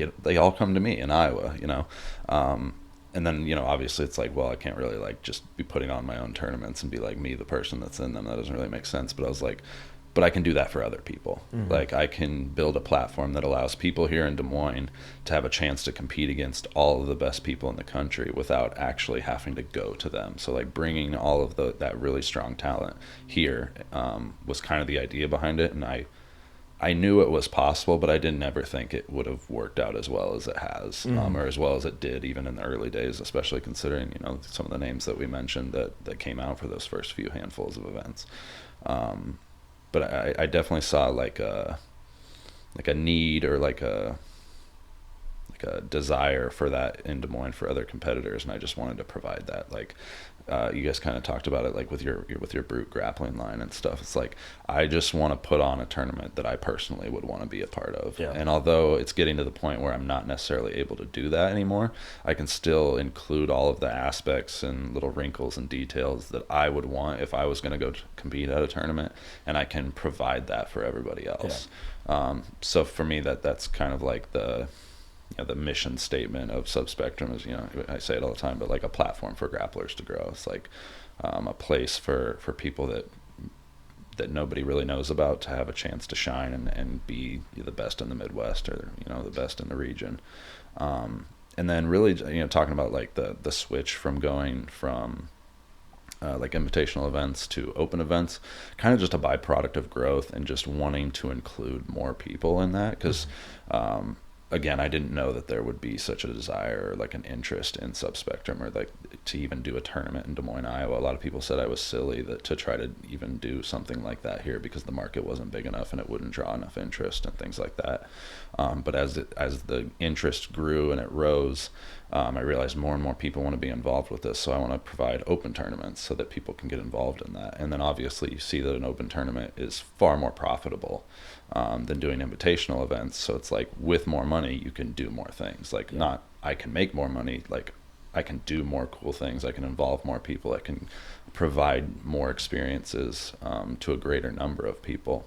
And that's why we started doing the open tournaments. That was really ahead of its time in a sense too. Even ADCC does opens now. Everybody does opens. A lot of those. Well, ADCC did opens for a while. They just didn't do them in North America. Oh, I didn't know that. Yeah, they do them all over Europe and like the Middle East. They've been doing them for a while, and then it was only recently that they looking started back. doing them in I North tell America. people, like, you ever see like a good business idea or something that really pans out? Like, there's now looking back, it's like there'd be a big gap if you guys weren't there, but that's because you've built yourself into this network. So there kind of would be a gap. Like, there's this feedback loop of, you know, jiu-jitsu's growing. Also, you're promoting jiu-jitsu more and making people more excited to compete and do these things. So of course we're going to have more competitors. I mean, you leveled up my jiu-jitsu by making Subspectrum, right? That like changed my jiu-jitsu trajectory personally. So when you focus on the athlete like that, then all this growth, like, it's a platform for grapplers to grow, but the jiu-jitsu community has been growing, looking like a genius move now, because jiu-jitsu's been growing a lot. How many gyms did we have when we started? So that's something How many gyms are in Iowa now? I don't know. I couldn't tell you. I was going to touch on that too. From is 3 like, to a fuck ton in my jiu-jitsu career. It's like, in a way, I feel like I got in on a penny stock that blew up and was now, you know. I was going to say there's probably a S&P correlation 500. between Subspectrum's growth and how social media became more prevalent with jiu-jitsu and technology as well. Too. Yeah, like I think there's probably a correlation, but going to the growth of Des Moines is like, Des Moines, what do we have? I mean, I don't know how many black belts we have now at this point, but it's much more than it was. It's funny that we can't even get close to naming it. Yeah. I mean, it's much that more just than, tells you everything obviously, you need to know. Yeah, when the it growth. used to be Now it's two thinking like about how many are in my gym takes time to count. Well, you know, and that's the crazy part. Like when you started, I don't know how many black belts there actually were in town. I mean, Cliff was a purple belt when he started teaching at Round Kick. Yeah, so Cliff was a brown belt. I think Chris was the only black belt in Des Moines. Yeah. And like Greg Halser. He was one of 3 in Iowa, basically. Yeah. I think then me and Gouda actually got ours not too far apart. Yeah. And then me and Karsten, who's in town now, got ours. We're almost on the exact same timing for like getting our degrees on our black belt, which is kind of fucking crazy. It's like they're going to keep putting stripes on this black belt. You think the promotion feels heavy when it's like just a black belt, but it's like, if they put enough stripes on this thing, I'm going to look like I should be definitely dominating if I ever do a gi competition. Yeah. Like, well, I'll have to get the white bar. I know the growth of jiu-jitsu in Des Moines has been insane, and I honestly want to say that I feel like Carson helped that a lot. He helped promote the growth, in my opinion, because he came. So the way I looked at it is that Des Moines in the past, we ran a relay, right? You carry the baton as far as you can until your knowledge gets surpassed by somebody else, more or less, and you pass it off to that guy to carry it as far as he can, etc. And then when Karsten came, he came from an outside source that was outside of our little environment that we had, because like before when we were trying to learn, we kind of just learned off each other, so your ceiling is much lower than what it was from like in San Diego. You have thousands of people that you can go learn from. We have 10 maybe, or whatever it is. But when Karsten comes in, he kind of stimulates all of our growth, and then we grow exponentially along with that, because he's like almost teaches us how to learn. Yeah, it becomes like he a like network. injected this whole new like bit of knowledge into the community, and like also, I mean, for me, I know like kind of reinvigorated my love for jiu-jitsu in a way, because I found somewhere else where I felt like I could learn things that I'd never seen before. And it's not to say anything bad about anybody else or coaches or anybody that I've trained under here in Des Moines, but to have somebody who's showing things on a daily basis that I don't already know is super like inspiring, and like got me excited about training and competing again. So one of his wildest, and it's a secret, it's literally a superpower. He can watch a video one time and know, oh, this is what he did. So he had a right arm underhook, this, such and such. I'm like, how do you do that? You're not slow motion. Just like not slow motion, just watch it. Watch one Jason Rao. And it's like, all right, this is what he did. I was like, how do you do that? I had to break that down like 50 times.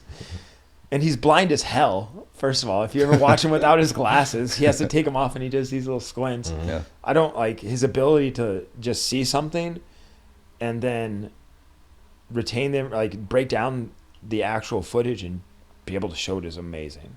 Helpful when it comes to maybe being almost blind gives him a superpower, because he can that's what I only was just getting at, I like guess. focus on stuff when it gets super close to him. Yeah. So he's avoiding all the distractions all the time. He's just like get close, and then he's very feel based, and I notice he always likes to put 2-on-1s on and all this nonsense, and I'll learn lots of new things. Like you said, that's how literally in statistical modeling, which is part of my background, like if you take something, it's going to be, I mean, they would use like fancy language, like his knowledge base is going to be highly orthogonal to ours. It's just going to be different. That's way too many. It used to be people were ahead of each other. Like now you teach me that, that person's the teacher. But now it's a network, a neural network, and it's all networked in. And it's like if you take something, if you train 2 machine learning models and then you just combine them into an ensemble model, you always get lift. Or if you take data from a different place and add it, you always get lift. It's just a law of mathematics. So what you guys are talking about is a law of like just how learning works fundamentally. So like right now, there's people probably training right now. There's always people training in town. Everybody's leveling up nonstop. And it's like just, it's hive mind. Yeah. And he adds on we know he bolted on a huge upgrade. Subspectrum bolted on like this huge upgrade. Des Moines Jiu-Jitsu Academy definitely, I mean, for just being the standard bearer for so long, and the kind of the highest level, and with Chris with the black belt and the Kaiki connection and just all those old dogs that we still have training there. We do have young people training there too. Yeah. And our kids program is blowing up. Friggin' you guys started a kids program at Henzo Gracie. Your guys' kids program is insane. Yeah. Theirs is ridiculous when I look at it. No Coast kids program is just ridiculous, and it's insane to see where that was, because so to add into what my background is, I started training at No Coast in 2015 when their doors basically opened. And I ended up moving to Arizona, came back, and then started training with Karsten in September 2019. And then COVID happened, all that stuff. But to see the growth of No Coast kids program, that program used to have like 4 people in it, and 2 of them were kids of one of the instructors. Yeah. So like now it's like there's like 40 kids on there at times. Yeah, like when school starts up, we'll probably like every class will have between 40 and 50 kids in it. Right now it's like summer, there's lots of kids doing stuff. It's in the 30s, but that's insane. When school starts, it's insane. Yeah. Tell me this, because I was debating it the other day. What gym number are you guys on? Because now I get to watch, like, you guys are on like gym 4 and you keep upgrading. Karsten's on gym 2 and or 3 technically, and he keeps upgrading. And because that kickboxing place, which is like you guys came out of a kickboxing place too, so it's funny how like that's who he was just renting there for a bit when he moved. Yeah, that was all. So that's No-Co's 3.0? No-Co's 3.0. It's yeah. 3. I Yep. didn't know if it was 3 or Yep. 4. This is technically our third gym, but I mean, we started at Talon Muay Thai, which actually was suggested by Jared from No-Co's. Like he put that together. So it's really crazy how small the jiu-jitsu Some world people don't is. even know this. That's why I'm even saying on the podcast. There's more and more people in the community now that don't know these things that do because of the growth at the lower levels and the way it's growing. So like, yeah, there's been gym upgrades, kid program upgrades, like all these things. Funny thing is about I feel old in jiu-jitsu. I mean, I've only been training 8 years, which is less than both of you, but when I talk to somebody that has just started out, they don't know what like the shit that happened with Metamoris or anything like that. They don't know G and a gi, that kind of thing. So I'm like this old veteran, like, oh, back in my day, Gracie sang rap songs and put on shitty tournaments. You know how there's things that we don't even talk about anymore because we all know them? It's like... Yeah, it's that. I have to remember to bring that up, maybe like on a podcast like this too, but it's like... I have to bring that up because there's so many people watching. I know. Yeah. They're literally like 1 year in, or something like that. They just don't know any. They get all these fucking instructionals. Yeah. And I had to like. They're getting such good jiu-jitsu now. Yeah. So they're leveling up faster than we could. And I've made this analogy on Instagram, but if you watch Dragon Ball Z, like each generation is capable of going Super Saiyan faster than the next because they're used to it. They're like, oh yeah, you just do this and this and. That's always how knowledge is going to work too. Kind of like the kids can pick it up faster, this and that. Like, so we're all scared of like these 16-year-olds like Starry Max and fucking these 18-year-olds like Joseph Jin. But he looks older than me. I'm gonna be honest with you. It's so funny. Look at the YouTube comments. Like, have quit his capping. ID? He's 38. I'm like, Did you ID him? Yeah, like. Come on, do we see that birth certificate or not? I mean, he's doing one of like those youth. Cuban He's pitchers. doing youth MMA tournaments all over the world. So I'll trust that that's true. Yeah, it's got to be legit. But I'm just teasing, obviously. But he does like these, which I didn't know existed until I even saw. Yeah. Now I know that exists. I guess through Subspectrum because he competed there. You know, so. Yeah, he's got like 100 like youth MMA fights or something like that. It's like. You need to study his brain in about 20 years. Yeah, see no what's kidding. going on See what happens. when he's 58. And we talk about, we're kind of biased and we talk about our gyms, but Colby Heller, I was like, I think when he first did, not maybe first, but I saw him doing Absolute way back. And I was like, hey, you look really good out there, just going for like a good guard work and stuff. And now he's fully come on and let people know that, hey, we exist too, motherfuckers. Yeah. Fucking Colby Heller throwing down, and he's going to go against that Starry Max. And I'm like, my eyes are going to be glued to every match on that card. Are they 1-1 or Colby won both of them? No, Max won the first one via rear naked choke. Colby came out like a demon in that one on Saturday. Did you see him? He like shot in for a double and like lifts him up in the sky with a guillotine, and then took his back, transitioned him out, going head and arm choke, and then eventually Max regarding just dropped back on a leg and finished him outside heel or straight ankle. I can't remember. But yeah, like two very convincing wins against one another. Now we get to see him go at it for the rubber match in a little over 2 weeks at the Summer Showdown. So yeah, super pumped about that. But I mean, like kind of, the way we brought it up is just the way that Colby has come up. I mean, I remember watching him at Sub Challenges just getting fucked up by the Hester and Flabot, whatever. just getting fucked up by those kids from Omaha. And then, I mean, even just a couple years ago doing our tournament, and I want to say his record was like 4-15, 4-13 or something like that. And then the following year comes back and goes like 14-2, gets, wins at one of the opens and punches a ticket to the pro show, wins the pro title. Yeah. And then, that last all-star game, just running through like really high level people or, brown and black belts. And then, coming up short in the final there against CJ Murdoch. But, they're obviously doing some great things over at Iowa Martial Arts. So, I wonder what it's cool to see. The catalyst for that change was, though, because I'll be honest, is like that was a gym that was a MMA gym first. So it wasn't someone you looked at and thought, wow, when they come to a jiu-jitsu tournament, they're going to clean house.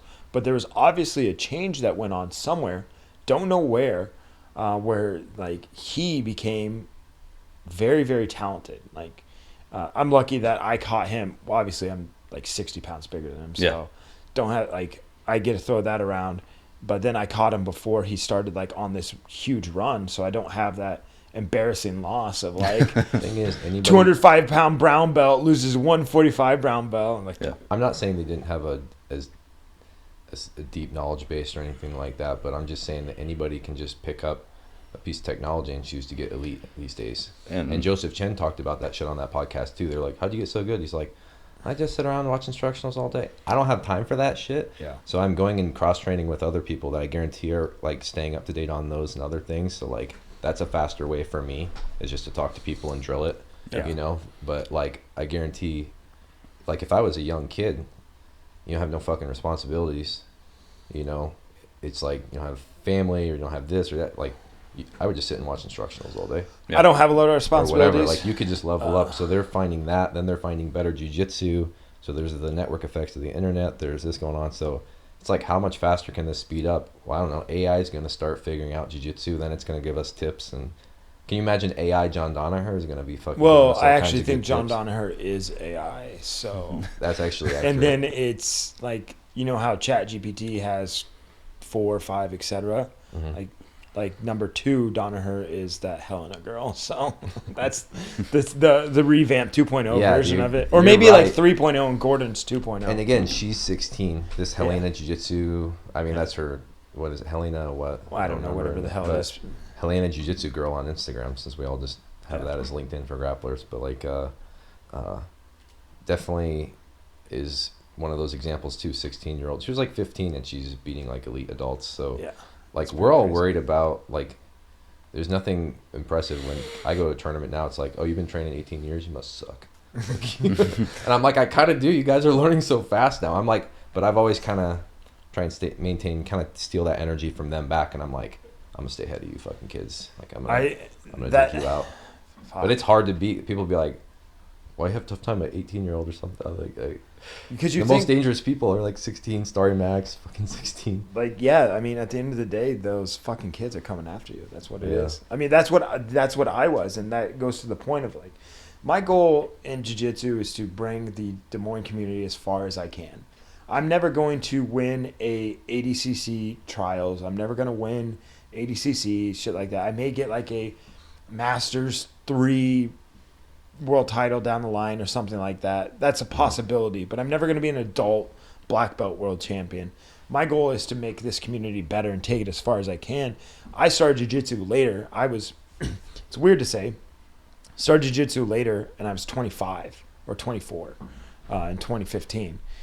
And like, I realized quickly that I just don't, like, my goal should be change. I'm not going to be this world-class athlete in jiu-jitsu, and it's not going to be something I make a living off of, but I can make the community around me better.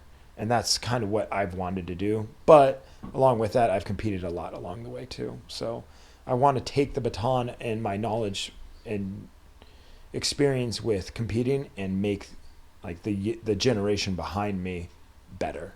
I think it's possible, like, if I sat down and was like, I'm going to be a nonstop, full-time, like, I'm going to go live the lifestyle of the pedagogue guys or something. Although I'd have to find an intensity that didn't destroy my body. Yeah, that's also Yeah. like, I'd have to be, like, somewhere else. I don't want, I guess I should say that. Well, I also don't- that's why guys in our age category, a lot of them are juicing or even way below our age category. And I'm not, Yeah. I already said on this podcast, I'm not going to juice. Yeah. And I might if I need to, and I'm like fucking 60 and I need a little TRT or a little growth hormone just I just to don't tone me care up. enough. I don't know, but I'm not going to Yeah. actually ped myself. So At the end of the day, jiu-jitsu is just it may bring a lot of people together. It may do a lot of great for a lot of people, but I would never want to live the lifestyle that a lot of people have to live yeah. in order to be a world-class jiu-jitsu person, athlete. Well, a lot of those are just like that. Then becomes their world, and there's no other chance.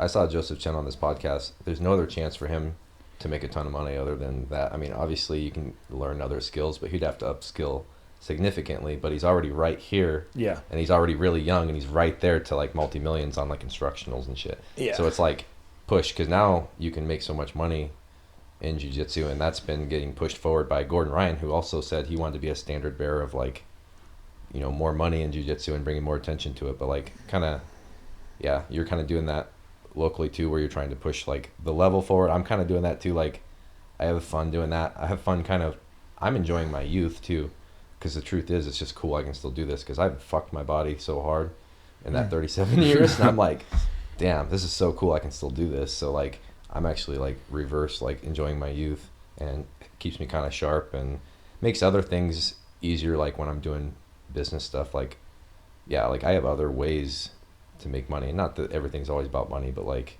if you want to achieve that level, you have to reach such a sociopathy with it that you're not maybe even gonna have fun with it. And that was my thing. Like, not that I could have done it, but what would have been a sacrifice is like I would have to live a very minimal life, and I just don't want to do that at any point. I want to enjoy everything I have. So I guess it's props to all those people that choose to start off living in massive poverty, trying to make it in jiu-jitsu and have these part-time gig jobs a lot of the time. So yeah, I've always been investing my upskilling and kind of the career aspect first, and then like and entrepreneurial and stuff now too, because I've always looked at that as like, it actually, there's things I can do to actually make a real positive impact in the world and in my community and for myself.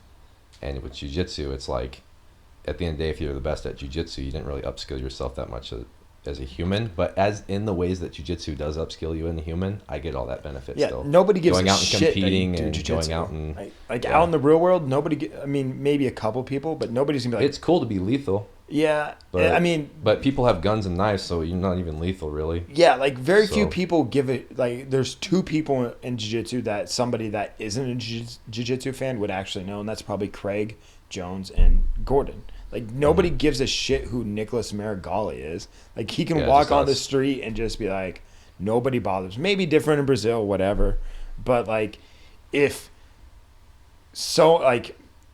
Felipe Pena came to Des Moines, nobody would give a fuck who he is, but he's also one of the largest, like the most popular athletes in all of jiu-jitsu. So like, it's just weird how that works. Like we see these like super famous guys in the jiu-jitsu community, and nobody gives a shit. And I feel like as I've learned about business, I learn about how the world works, and you learn so much stuff. Like Joseph was very vapid when they'd start talking politics on there, the other two guys, because he was just like, there was nothing there. And also I think he just didn't want to criticize China, so he was just like completely, I don't know anything about politics, you know, or something. But like, no, like getting out and building something doesn't have to be necessarily business, but anyways, that's taught me a lot about how the world works and other things, and you're kind of networked in. But yeah, with jiu-jitsu, then you're just an athlete, and what athletes end up doing when they're successful, they all become business owners. What is Craig Jones doing? It's like podcast business. He's a business. Yeah, Craig Jones is like it's a brand. The king of the internet. And a business.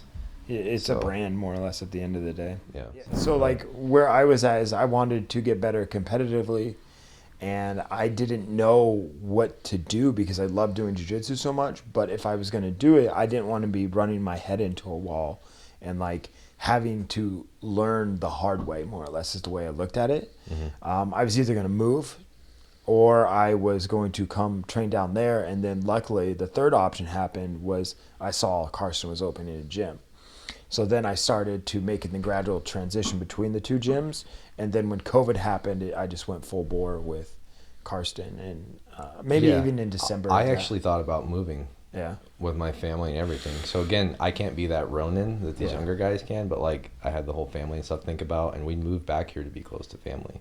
So, but I was at least thinking, can I do quarterly flights to somewhere? Can I do, and I was starting to think how I can really, because I knew that Jason Rao seminar picked me up real quick, and like the value of seminars is huge, you know, like. I applied to jobs and had interviews for Wells Fargo jobs in Boston, New Jersey, San Diego, and Denver that I just ended up I didn't worry about anymore because Carson came to town. Yeah. Isn't that funny? Yeah, like the timing was... That's why a lot of people wanted to hear that podcast too and reach out to me, get him on. Yeah. Like, they want to know more his background. But like when we talk about Subspectrum and what it's done for Des Moines, and how I say like he added on, and then how Des Moines Jiu-Jitsu was there, and Nokos added on, and all these other things started adding on to the Jiu-Jitsu community here. I think that was a huge component that let some of us higher level guys say, oh, he's went out, because Chris never did a bunch of competing. He went out and he had this whole competition background. He was a D1 or just a college wrestler. D3. D3. And so we had this competition mindset. So some of the guys that were into competing, and I think you need, no matter how we want jiu-jitsu to grow, we want hobbyists, we want this, that, but like no matter how you want it to grow, that's a demographic you're missing. Yeah, You know? I mean, and like you need to have that in town to grow. For jiu-jitsu, it's weird because hobbyists keep the lights on, but competitors draw in the hobbyists. Yeah, that's exactly right. Because you won't know that somebody is a high-level gym unless they have more or less, for lack of a better term, the receipts behind it. Something that you got to go prove it. And the Subspectrum stage brought that, and it brought other people in town to where I can be like, hey, we can throw down with any of these guys, and you can be like, we can throw, and then like just meeting that challenge leveled us up in town. But then now the whole Midwest is using it, using Subspectrum as a platform to level up. But even gyms in town are using Karsten to level up, and I think these smaller gyms that are starting up in all these tiny towns around Iowa, I think they should have us out for seminars, or other people that have been through the Subspectrum process go and level up their game, because I watch their rolling footage on Instagram, and I'm gonna say, I don't care if that's controversial, but some of these small gyms could use it makes complete sense. Seminars. And so that kind of feeds back into what Des Moines was prior to, like, for a while. I don't know when the change happened, but for the longest time, it was so insulated. Des Moines stayed in its own little bubble and only competed maybe occasionally outside, like you did ADCC trials, all of that. But it was only when Des Moines came to town, you'd have these MMA gyms around, and they'd do the sub challenge or whatever bullshit came around. But somewhere in the last 5 years, somewhere along there, after I started, but before now, obviously, there has been this growth where people are now traveling to compete.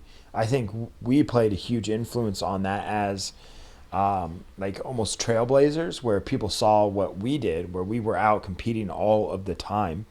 And that became like, oh, this is something we can do. And now you can open your eyes up to these, the bigger picture of jiu-jitsu. Because if you stay in your own little area, you don't evolve, right? So you did it for a longer time, went out and trained at a different place.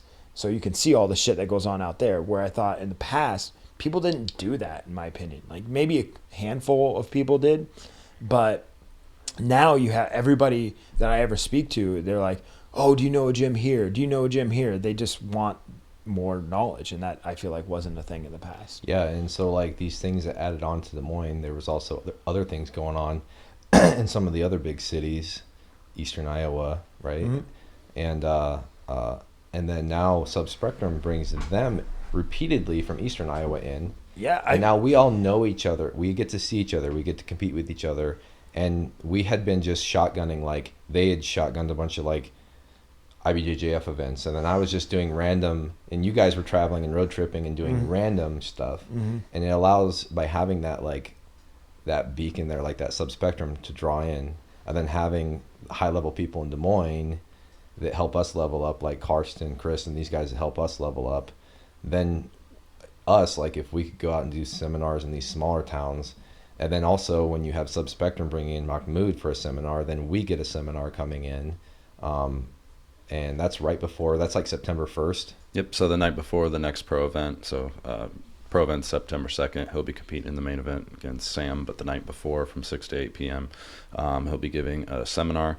I'm going to open it up to everybody. Like I'm just going to pay Mach his fee, and I'm just going to let anybody that wants to come learn from Mach do that. So that's a free seminar the night before the pro event and before the Future Stars event on September 1st, 6 to 8 p.m. at the venue. It'll be up on the stage in the white mats, just like it is for the tournament. So anybody that wants to come out for that, for sure, check that out. And it's a great way for you guys to leverage your capital too, because you can let somebody come in and do a seminar. And I know Mach wanted more money, I think, to come in. As people get to a certain level, they should. And they're all getting paid serious money. So if they can come in and do a seminar and get that money, and then get competition money, and also get the more connections and Instagram followers, wherever the fuck you get from seminars, and then people can, just get to interact and learn there. Like, I think we could do a model like that too. Like I was saying, offer private lessons, like 1 or 2 slots before and after a seminar. Like if a Subspectrum person like Colby went and did a seminar somewhere, right? Like, so we could send subspectrum seminars out and send them in. Like, I just like, part of me struggles with these smaller towns. I mean, this is going to sound like bashing them, but they don't use the resources they have available to them that's right in front of their face. They much rather go through like, oh, let's watch such and such instructional and hope we get better, when that's just not how it works. Instructionals are good, don't get me wrong, but you don't get that immediate feedback from people. Like, you could think you're doing a move right the entire time, and then you go into a live roll and it just doesn't work, and you're like, well, what the hell? And you've maybe gotten worse because you've built bad habits. Yeah. Mm-hmm. And also nobody's in there custom fixing it. Mm-hmm. There's nobody in there custom tailoring it. We know that we've just been in it long enough to where we understand the value of this, and some of these gyms that if they're newer and stuff, they're just like, hey, all the info is out there. That's part of the rocket fuel on the growth of jiu-jitsu right now. Yeah. But so is actually having somebody there fixing your stuff, because we know that it's that 1% detail that finishes a leg lock. Yeah, You I know? mean, I just encourage gyms to use the resources that they have available to them. And just because there's not a sexy name attached to it doesn't mean that it's not a good resource, would be what I'd say. Like, Well, and I think Subspectrum's made some of those names sexier, because like you said, you got to have the receipts. And so you have people like, nobody would know who I am in Iowa if not Subspectrum. I guarantee I got seminars off of that. But then when I do a seminar, it's and Brian was asking about this, but I don't really advertise or anything. But it's like, if I do one, then someone else always reaches out to me, right? As soon as I advertise that I'm doing one. Yeah. So it's usually like, then my DMs start going boom, boom, boom, boom. And even too, like, yeah, they could do like add private lessons to that or do something else, because we don't even care to charge that much. We're just trying to like for me, I just made enough for a hotel room, and my kids got to swim in a pool that night. And like, I was like, cool. Yeah. Like, I lost all that money in hotel and travel, but I got to hang out with jiu-jitsu people. Are cool people. Whenever you go to a small town, yeah. and you want to know where the cool people are, now that there's small town jiu-jitsu gyms, but I say whenever you go to a city, go to a big city, it's like, I always am like, I go and I bring my rash guard with me because I want to go see the cool people in town and obviously talk jiu-jitsu with them. And they develop on these parallel tracks, and then like, they just think differently about some things, or they add that 1% detail on something that you didn't know. Yep. Yeah, I mean, It's a sport with humans involved. You can't just learn it from instructional, and I enjoy instructionals for some things, but it's great. I will not ever be that person that sits back and watches a bunch. I don't learn that way. I just know I train with people that watch them, and then I also look at what high level competitors are doing, and some people still teach stuff. I was doing a private lesson yesterday, and he was still talking to me about just doing the like the Gracie mount escape. So you shrimp to one side by pushing on the leg, then you push on the other leg out of half guard. And I go, have you ever escaped half guard that way? And so when you have an instructional is not going to ask you that question to make you challenge your whole belief system on, that's a technique you learned, but like, no one's ever escaped half guard that way. So why would I teach? So I said, if you hit an elbow knee, like, what's the first thing that pops through an elbow knee escape is your knee. You're basically feeding your knee through. You're already in single leg X. Just go single leg X. Yeah. So it's a strategic understanding, you know? Yeah. I don't know. And then he can't forget that, though. Like, you can forget a lot of details, but when you're learning conceptual shit, you can't forget it. And almost all my game developed conceptually to this day, because there's too much jiu-jitsu floating around in here. I just have to like chunk it down into little concepts or whatever. So you basically have had a resurgence in competing, both of you actually. Before your injury, you were competing. What do you think has been the biggest improvement in your game as you've tried to get better at, because you're both competing at a different level than you were previously. So I think for me, it was like, I used to think that like if I acquired more and more techniques, it would make me better, but it was actually like whittling down the amount of techniques that I was using and making sure that everything I did was like conceptually perfect. So like we talk about like instructionals aren't super like beneficial for us, maybe from a technique perspective, but like some of Danaher's stuff like conceptually has changed the way that I think about just like guard play or top play. Conceptual stuff, and that's the stuff that I felt like for me made the biggest difference.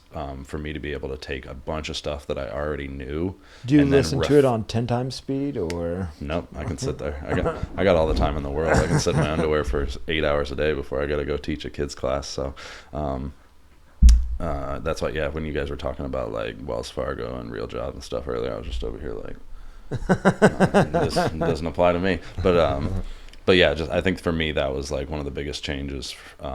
Just to I didn't have to learn anything new. I just needed to refine what I was already doing, and get good at competing too, because Yeah. that's a skill. Like, have you had to like change anything about? There's a million things involved: mindset, strategy, also like never being in bad position, knowing that one mistake can cost you, but like still trying to take strategic risks. So has that changed? Like just the skill of competing? Yeah, I mean, like a big part of that was training over at Henzo's. Like, not to say anything bad about my home gym, but like there aren't a lot of people that push me in roles there. So like I build bad habits. So I went over to Henzo's and it's like all their blue belts are just fucking me up like right away, because I would let them get into positions that you should never let somebody get into. But I was getting finished like all the time by these people. So it's like just being more disciplined, not making silly mistakes or putting yourselves in bad positions just because you can get away with it against other people or against lower levels of competition, and just being like a lot more disciplined. I think were like the two biggest changes for me. I feel like I've always been able to compete well. Like I almost feel like I can compete better than I do in the gym. I for sure overachieve when it comes to competing. Same. I'm not even gonna lie. Really? I feel like, I don't know what you guys think. I feel like I'm overcoming my underachieving because I'm getting better at competing.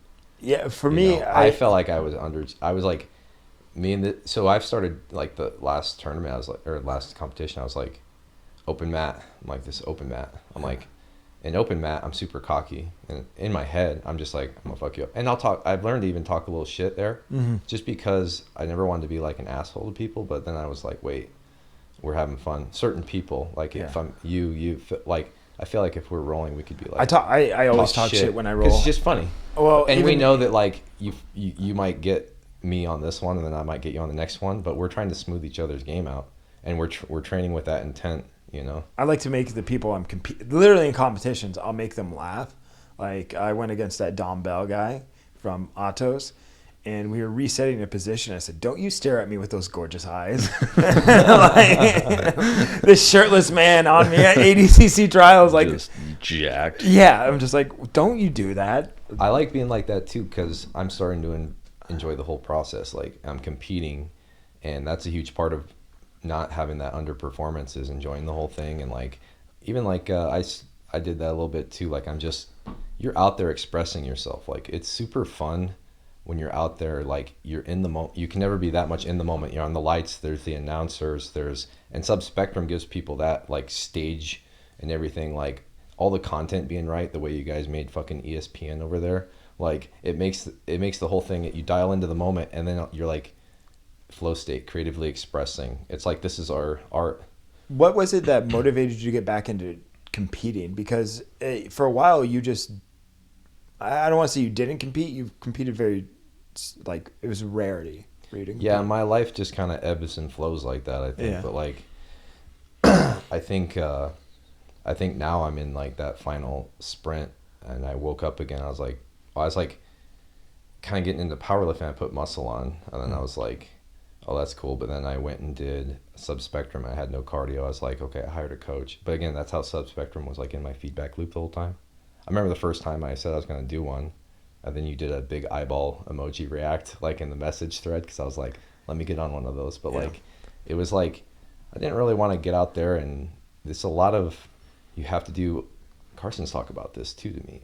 Me and him had this conversation. But you got to do all the, like, you got to get in shape. Mm-hmm. Right? And so like you have to have that discipline, but now that's reinforcing discipline that I just want in my life all the time. So like I would compete sporadically, and I have like these motivation streaks. 2013 was when I had a really like active year, and I wanted to be really active, and like at some point I was seeing myself as, I'm just going to start teaching now, which Karsten had that same trajectory in his head. Mm-hmm. And I was like, oh yeah, I'll be older to teach. But I've always also had it in my head for a long time, and this is how we kind of manifest things. Like I was like, I'll always rage against the night and stay in shape when I'm older. And then I was thinking about when I was first doing jiu-jitsu, like maybe 5 years in, Yeah, so like first doing it. I was a noob, and but I was like, you know, well, first of all, I've only done jiu-jitsu for mental health. And if you still do it to this day and you take it away for a few weeks for an injury, you'll know exactly what I'm talking about, because you're doing it mainly for mental health too, if you really peel the onion back. I guess for me, it's not like, jiu-jitsu for me is not like you know how people are like, oh, it's my therapy kind of thing. No, for me, I'm so fucking competitive that this is the. But is that your therapy then? Because you get to go out and compete. No, my therapy is actually my therapy. At the end of the day, See, that's the problem. I started this podcast because I don't have a therapist. Fuck. Yeah, at the end of the day, therapy is my therapy. I am an extremely competitive person. I like to compete, and this gives me that individual sport aspect of it. Like that, at the end of the day, there's no reason I need to go out there and compete as much as I do. I don't need not to shit on Sub Challenge or anything like that. I don't need to step out on those mats to prove anything to anybody. Yeah. I just do it because I enjoy doing it. The scary shit that makes me feel at the end of the day, like you said, it makes me feel alive. That's what I do. I don't know. I guess that's going to transition to something when I'm older, to when I can't compete as much. Well, you're already taking life lessons from it, and plus the growth path is always charging into scary shit. So you've learned the hardest life lessons doing that too. Yeah, certain shit's just not scary. It's scary, but it's not that scary. I told Brian earlier, I was like, that's how I kind of saw it too. When I was doing MMA, he's like, oh, so jiu-jitsu is no big deal to you because you've done MMA. I got 15 fights. I was like, yeah, it's just a whatever. But then obviously I fell in love with jiu-jitsu, totally love it. And especially the finishes, finish game. But I was like, no, I used to tell myself before an MMA fight, this is no big deal because I've done war, So I was like, I have a whole different even mindset to it, where I already felt like I didn't need the mental sharpening of competing, or I didn't need this and that. I was more just trying to relax, chill out. But I did think even back in the day that I would still stay in shape. This helps me do that. This really has connected me to a whole community of people. My whole professional network's there. And, but competing, like you said, that kind of brings more to that. I can meet more people through competing and stuff like this. But then I also thought I'm going to, at some point, just acquire a lot of knowledge. And you think if I'm 40, for example, that that'll be in 3 years. It's you'd think I would be not able to compete with the young guns. But even when I was facing Joseph Chen, he was a purple belt then. I didn't know he'd gotten third at trials.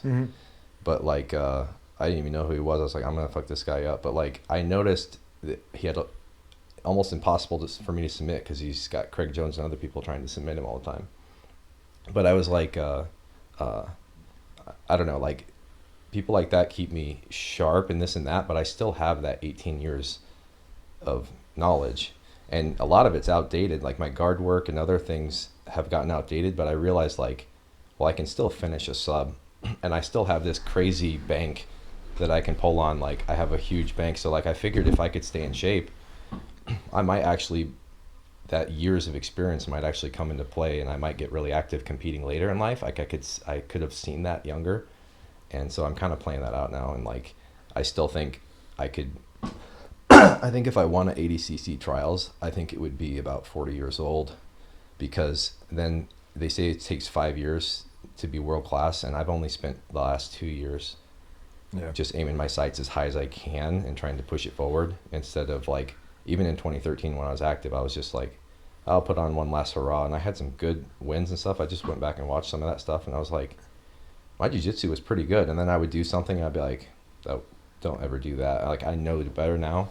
So there's a lot of just little things that I keep accumulating, and if I can keep my body working, it doesn't matter how much jiu-jitsu is leveled up. I'll be able to take people out with just pure skill and knowledge. Joseph and I had a draw. Yeah. I felt like he had a little gap. I was like, this guy's like a computer. It's my worst nightmare. I'm he was attacking back, legs, and arms the whole time, and I'm usually only under a double attack. And I felt like every situation is kind of static and weird because he was triple threatening me almost everywhere. Yeah. And so just being exposed to that was huge. But he had a little gap where I would make a move, and his algorithm was a little slower. Whereas my brain doesn't need there's jujitsu just so deep in me now. Yeah. You know, but you know, I go to places like Henzo's and other places now to iron out mistakes where trying to get high level, like really looking at it that way and trying to be selfish too and like be like I'm trying to get as good as I can, but like 5 years would be when I'm at 40 exactly. Yeah, I feel bad sometimes. So depending on the competition will depend on how selfish I get. Like leading up to this last subspectrum, I was in the gi. I wasn't that selfish going into it because it was me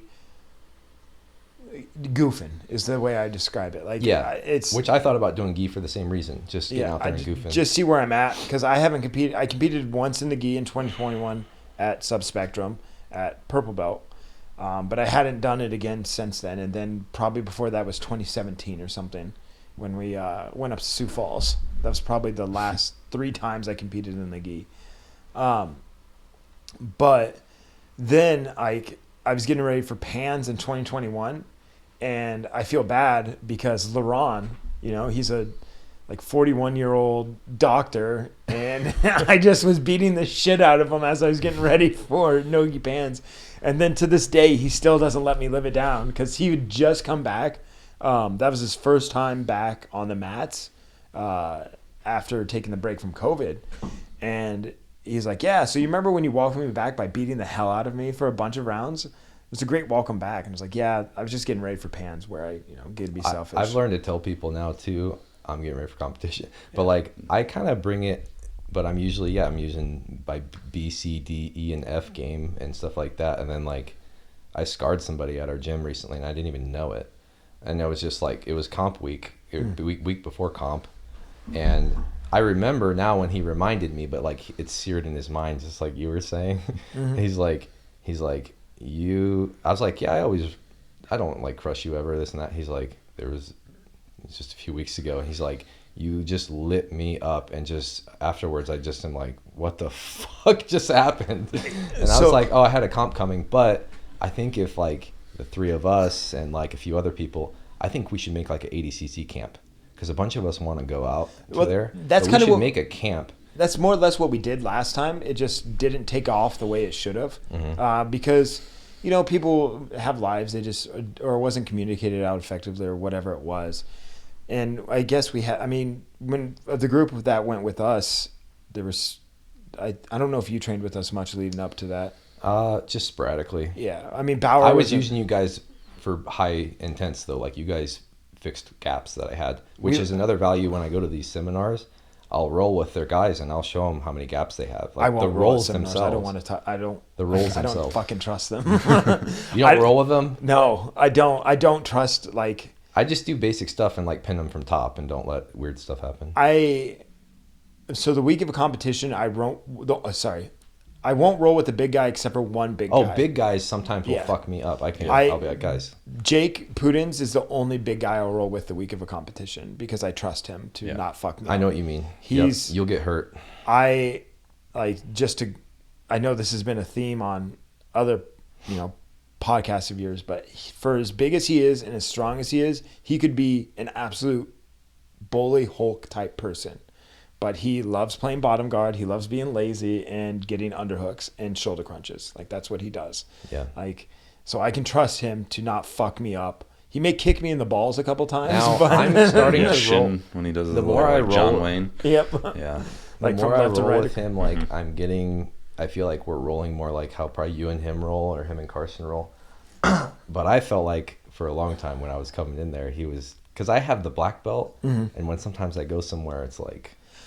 People are trying to. Now, I'm not saying he was being a dick or anything, but I just felt like Jake's funny. We had Mortal Kombat a few times. I felt. Yeah. Jake is hilarious because he looks so terrorizing, like very like off-putting. Don't approach him. But that's the opposite of what he actually is. Last week we actually spoke about. He was in a class and some guy was visiting or just started something like that, and he goes, "Jake, I'm going to make you smile one of these days." I was like. Jake laughs and smiles all the time. What are you talking about? Yeah, fucking hilarious. But he's funny. He's very doesn't understand it, or doesn't. Maybe he's just very self-effacing or whatever. But like, I was telling him, I'm like, I don't remember what I was saying to him, but he's always like, his reply is always like, Oh, he's extremely something. he's extremely self-deprecating. He gives Jordan shit every single time about the baddest blue tournament. He goes, I'm not even one of the baddest blues. Like, Jake, you're fucking great. Like, you would have won that tournament if you were in it. Like, it's not even because he rolls with skin. Jake is hilarious because of how self-deprecating he is. Because you look at him, this tattooed guy, and big, strong as shit. You roll with him, and then you're like, oh man, you're good. And he goes, stop lying to me. No, I'm not. Yeah, even like we were just Instagram messaging. Like I replied to one of his stories, and he was doing the same thing in there. And I was like, dude, you're in your prime. Because I'm watching him lift and stuff too. And he's like, my prime was... He like gave me a date range of like his prime. I was like, that sounds about right. Yeah. But he was a national champ lifter, and I definitely, anybody that's getting into lifting, check that out. There's still a need for like Olympic lifting. Like there's a bunch of people that he attracted, and kind of from the jiu-jitsu community partially too, but it's like we all kind of build these little networks, you know. But when I was lifting, he's the guy that most recently I worked with, like, especially because I think there's a false understanding of people knowing how to lift and then bringing it to jiu-jitsu. Like, people think they can do it. That's what I was going to say. There's a gap for that too. Yeah, like he understands it because he does both. And he did one of them at a very high level, and he's very technical at another one. So that's where like you see these people doing weird ass workouts for no reason, but whatever. Did you see that I had Josh Settlage as my trainer for 2 years? I knew. That's what helped me get back into it. And then I told myself it was like kind of for promoting Wild Heart and something. Like I had to like have a reason. But yeah, now it's just become like, I don't know, I'm just making a run. But I have to have like on seasons and off seasons.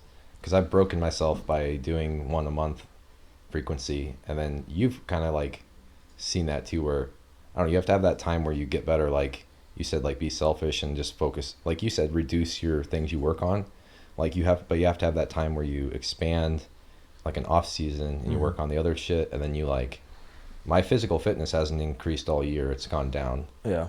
So I have to like stop, increase my physical fitness, my durability, with recover injuries. I'm going to go see Ryan, and he's going to look at my shoulder and help me do some rehab on that and just like recover. My actual fitness my cardio more or less is what I mean by that, has to stay good because fucking Karsten doesn't stop moving, and I can't ever get to a dominant position on him because he continues to...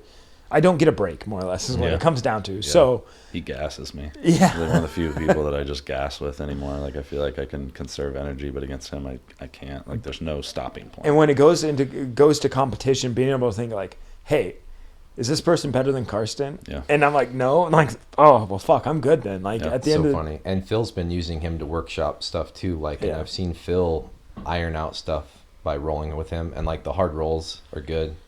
I guess like, yeah, if I'm not getting enough hard rolls in, then that'll impact your cardio too. But sometimes just my schedule's crazy as fuck too. I juggle like 18 million things, and I've always been like that. And like my days just move quick. But like, yeah, it's like it's overall recovery. Sometimes I got too much of something else going on too. Yeah. You know, but like I want to know, Jordan, like I want to hear about, do you do any strength and conditioning or kettlebells or what you do? Because when we rolled, I came out afterwards, I was like, you're so strong.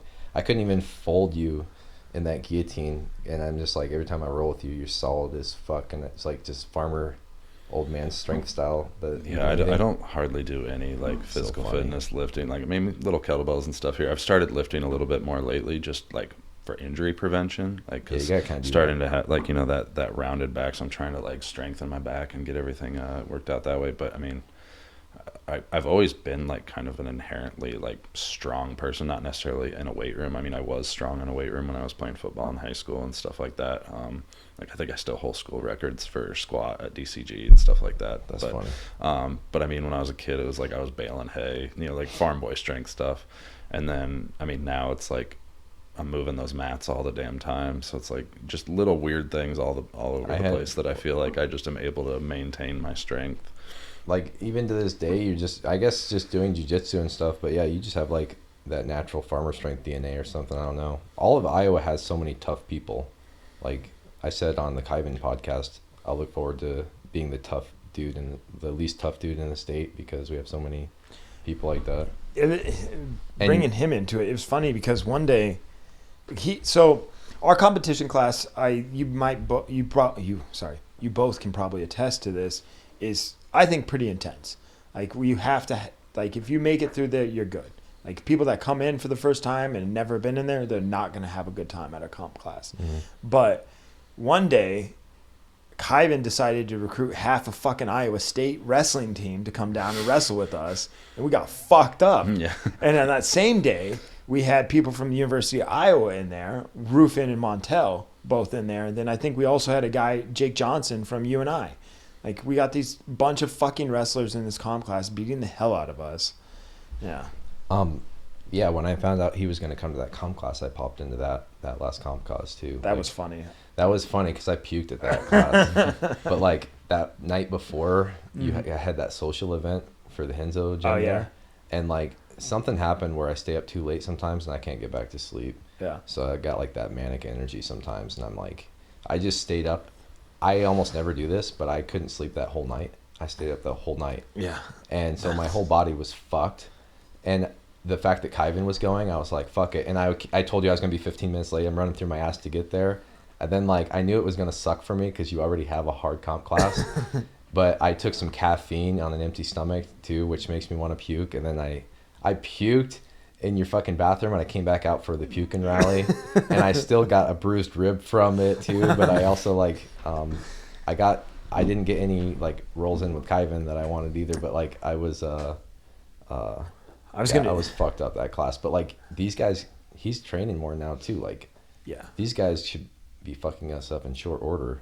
Yeah, I'd like him to train somewhere else, but that's my shit talk of the podcast. Well, see, I tell him to come down too. Like, I tell all these, I'm already doing it. I'm cross training. There's no crunch. There's no this bullshit. Like, I encourage all of Iowa. That's also part of, like, why I'm back to competing, really. It's like, now I'm looking at it from a different perspective. I'm enjoying my youth. It's keeping me in shape. It's keeping me social. It's feeding that dog that, like, I do want to compete, and, like, that's a way that I level up. Like, when you start bringing subspectrums to town, I really realized how much I'll level up doing that. But I want to grow the sport in Iowa, and people need to cross train, and they need to, like, do you guys get, like, a FOMO when you see somebody win part of subspectrum and you're like, oh, I could beat that guy? As the organizer, all the fucking time. I was wondering about that. I'll look at a division winner and, like, you know, I'm like, I think I could beat that guy, or, like, you know, I think I could beat the person that won the absolute, or, like, this or that. Or they celebrate in a way, you're like, calm down, I wasn't in this. Yeah.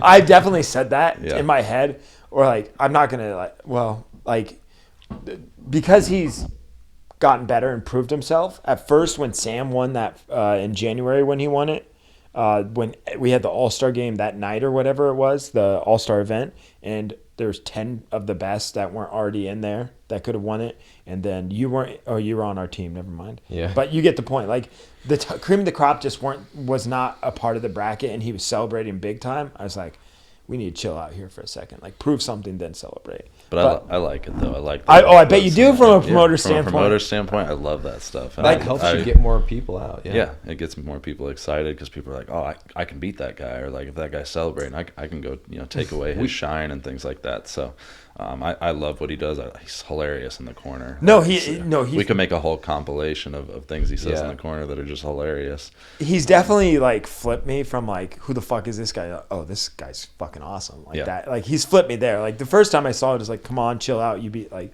I saw who he beat, and I was like, that's not somebody to be, like, celebratory about.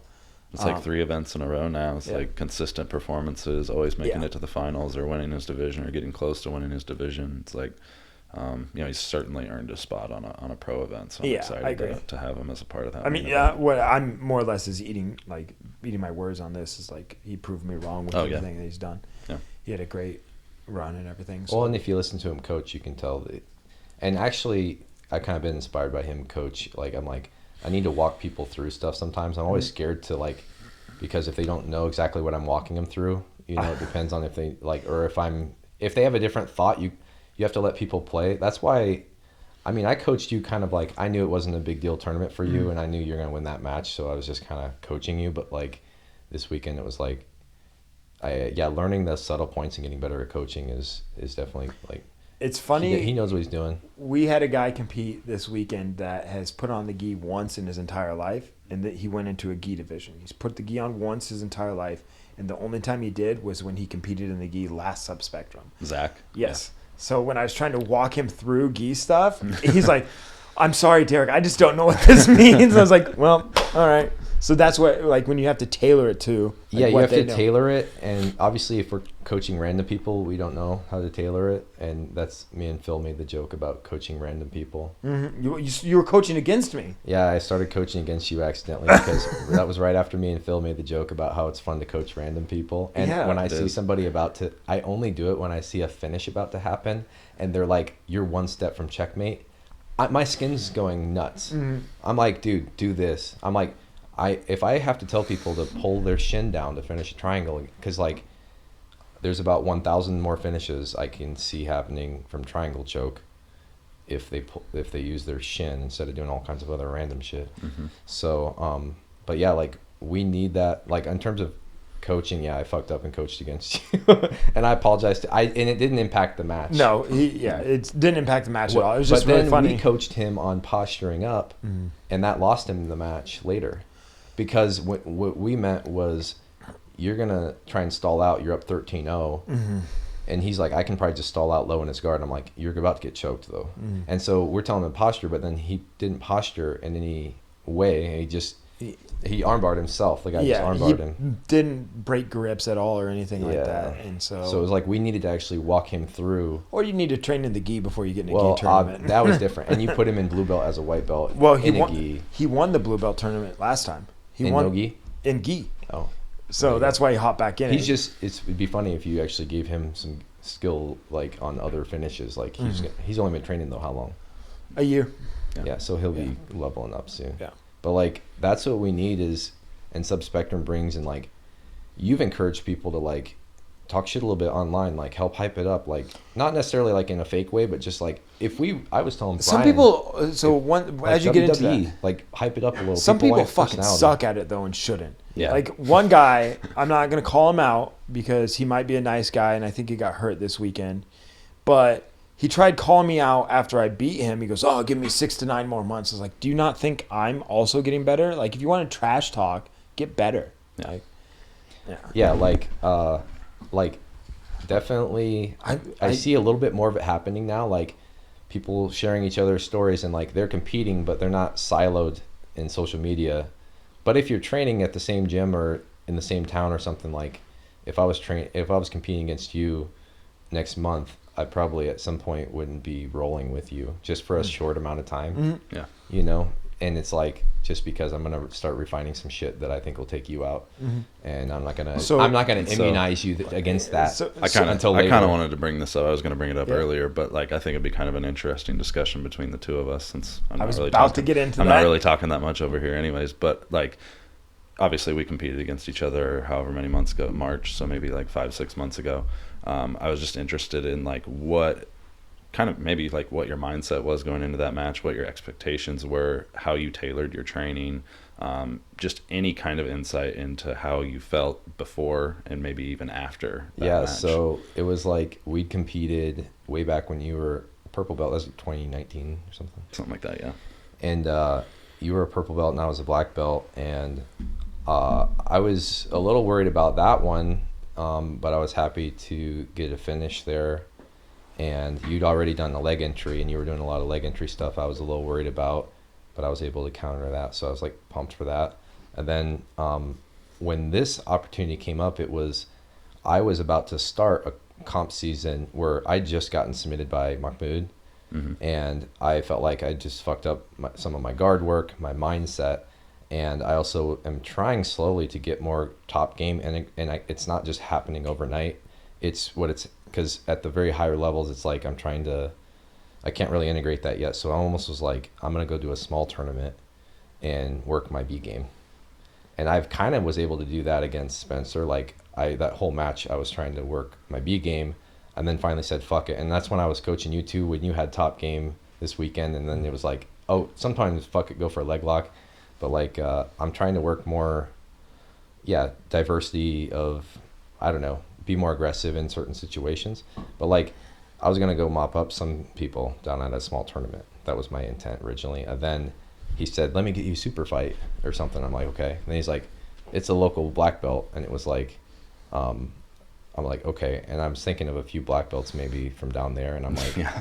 so I'm gonna go clean. And then this same promoter reaches out to Jordan, "Hey, I got a black belt," and he didn't even have a black belt. He had Jordan. He was like playing this like promoter thing and getting the black belts in, and then it was Jordan, and then you and me. I messaged you. I just wanted to make sure that you actually wanted the match. Yeah.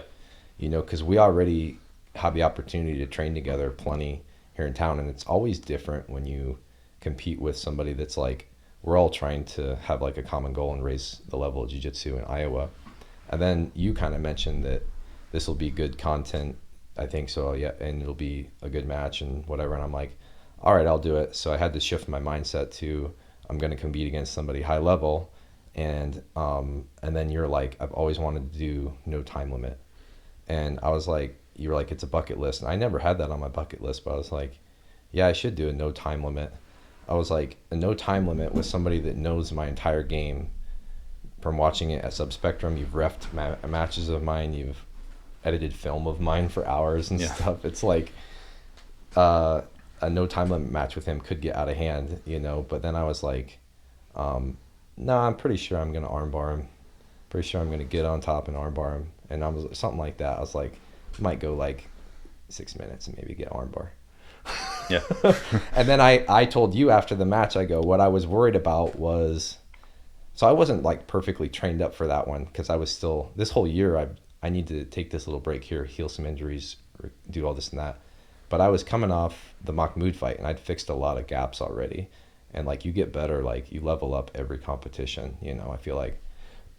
Yeah, so I was ready to take you out in like 6 minutes or something like that. But then I was worried about straight ankle locks and Kimura. What else did I tell you I was worried about? That's all I got. So there was I can't imagine there's anything else. There was no, three things I was worried about. Your triangle. It's sub only, no time limit. And I go, that's my format. I'm like, I can do that. You know, sub only is like my real, you know, I'm fine. He might get mount on me or some bullshit. Or I'm like, it's fine. You know, finishing me is going to be hard. I feel like I'm hard to finish. Mm-hmm. But your two kids say otherwise. I know for a fact that the straight ankle lock, yeah. Finish. But like straight ankle lock, yeah, that was definitely something I considered. And it wasn't until like the 21-minute mark where I just started blasting at 50-50 entry attempts because I was at way past the fuck it mode. I was like, I gotta get to my best spot. Mm-hmm. And I was like, I gotta because you wouldn't have been as strong in 50-50. I got an Ashi entry and it just, you're so strong at turning and like you get so stiff. And then I got the guillotine and you got so stiff on me. And then and you were doing shit I wasn't expecting. So when lots of heavy collar ties on the feet. So when he got stiff, you were close to being finished? When he was getting stiff, I couldn't finish him, and that was frustrating. And I said, I need to work harder on this stiffy. I don't care if he mounts me. No, the mount was almost me being lazy. Same with Joseph Chin. I don't know. I'm not trying to be cocky, but sometimes in a sub-only context, I just don't care because I did the same thing against you and Joseph. And I want to make a little Instagram reel of that or something, just like showing that I don't actually know how to escape mount. But I will fucking do. I will glue my foot to my chest. I'll make frames, and he started doing air quote the right thing of like, this was Joseph, like moving this arm up, but that gave me an armpit frame, and so I launched into a leg.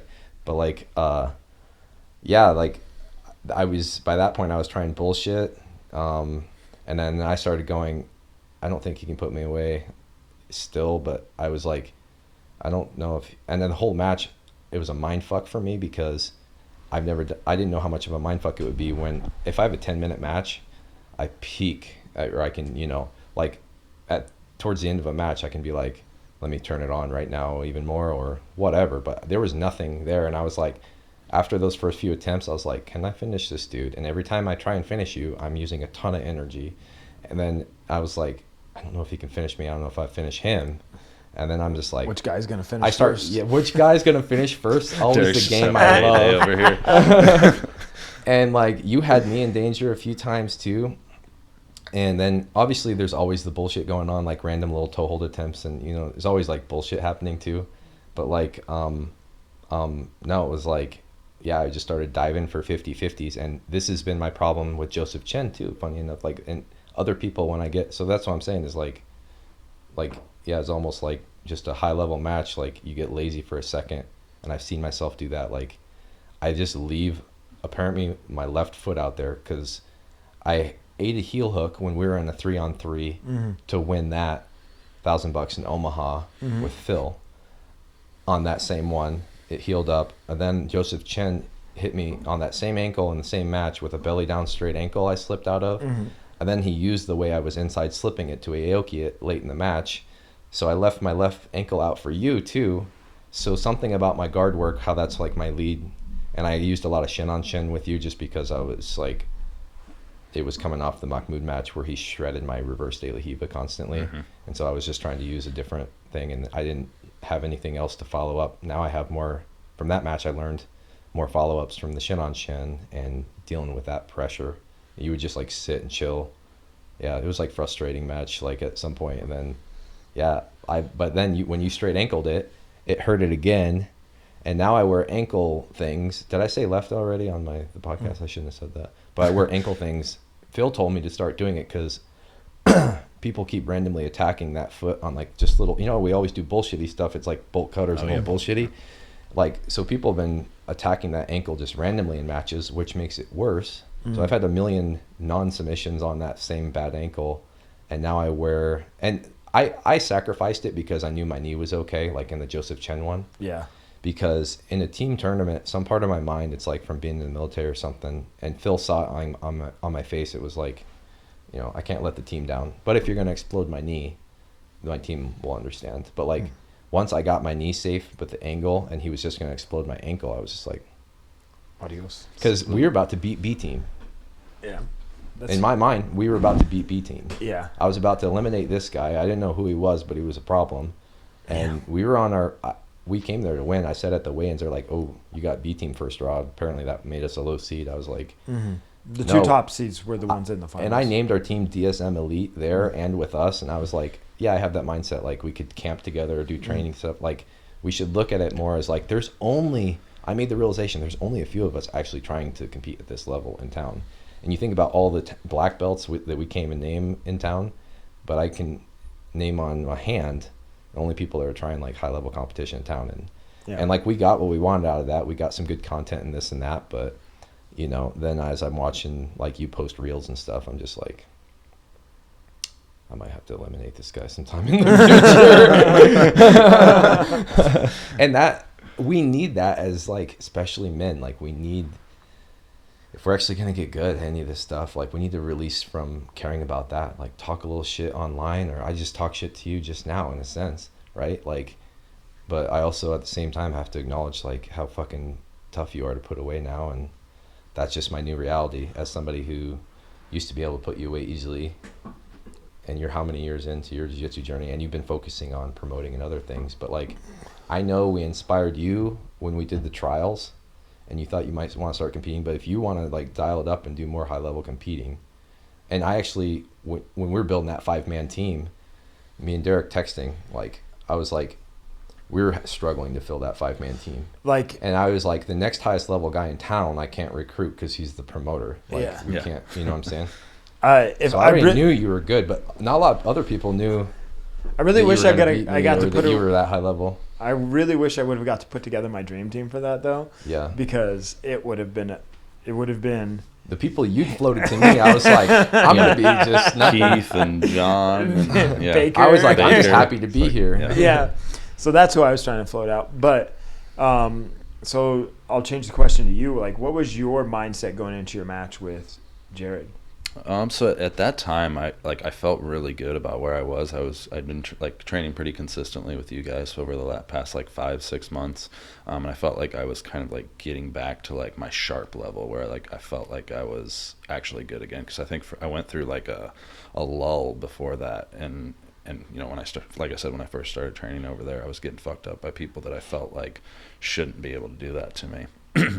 And I was finally climbing back to where I felt like I was kind of like at the top of the heap, you know, like I was having competitive roles with you, like I was having much better roles with Karsten, and I was pretty much beating up on all of the other lower belts that were kind of giving me troubles when I first went in there. So like my confidence was super high going into that, and then also there was like that revenge factor because I mean you choked me unconscious in a cage in front of like my girlfriend and my family. Did you and know everything. the funny aspect of that though was I felt terrible about it. So I always, especially when I was like, I went vegan because I detested violence after the military, and so like I had this weird, but now my mindset has shifted that we can all compete and talk shit and not hate For each sure. other. Oh yeah. So, yeah, but like I felt bad choking you out.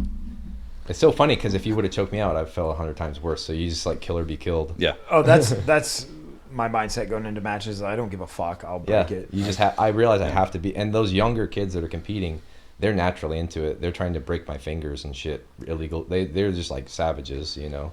But like, yeah, go ahead. So was your mindset more or less like you want to prove like your growth, or was it like a revenge type thing? It wasn't revenge. It was more I wanted to prove that like I also like I still had it, because in a way, even, you know, maybe nobody else was thinking it, but in a way for a couple of years there I felt like I lost it and that I didn't have it, and maybe like in my head I was thinking like people are probably thinking like, oh, Jordan kind of fell off, or, you know, he's just, because I don't think I took it a little personally, but I walked in and we were talking at Henzo's one night, and I think Jet said something about like, oh, Jordan's an OG or something, because someone said something about being able to submit me easily or like something, and then Jet's like, but Jordan's an OG, and I'm like, I'm not just an OG. Like I can still do this thing. I can still fuck all of you guys up. Yeah. I'm just not sharp right now. Like I haven't been training consistently for you know the last like year or two. Or you have to sharpen years. it up and fix some gaps. You know? Yeah. And it's like I have all of the skills and tools to be able to fuck all you guys up and to still do well against all the other black belts in the area. I just need time to sharpen those skills. So I was at a point where I felt like I had kind of done that, and so I felt like it was a good opportunity for me to, one, get a win back against somebody who had beaten me in the past, not necessarily in an embarrassing way, but, you know, you did choke me unconscious. Less than ideal. Yeah, somebody less than who ideal. you'd helped promote. Yeah. And you'd helped by bringing people into town get to this level too. Exactly. So for me, that's kind of what it was, just to kind of show people, okay, I didn't fall off. Like I'm still here and I can still do this. And I'd be lying if the no time limit thing wasn't like a bit of a gamesmanship on my part, because I felt like cardio was one area where I felt like maybe you were lacking at the time, and you'd kind of mentioned that too. So I was like, if I can avoid getting submitted for 6 to 8, 10 minutes, I feel like I can continue to push the pace and win in that way. Cardio for me my whole life, and it's always been, people like, oh, you're naturally strong or flexible or this and that, and so I got all these attributes, but for some reason the gas tank to go with it, I think like fast twitch muscle fiber ratio or whatever it is, like I can put muscle on, I could easily be like, and I was a competitive power lifter even when I was young, and I was like super strong, but like the cardio always eluded me, and part of it was just understanding how to integrate into my program, and like working with Josh Settlage has let me actually get there, and the more I work on that engine, the more I can actually like throw down, and but I also entered that match. I enter each match now with competition experience to go, where's my cardio at now? And it's everything. It's like, how long can you isometrically contract? How long can you explode? How long can you whatever? But like, I then go, okay, here's the pace I need for a 10-minute match.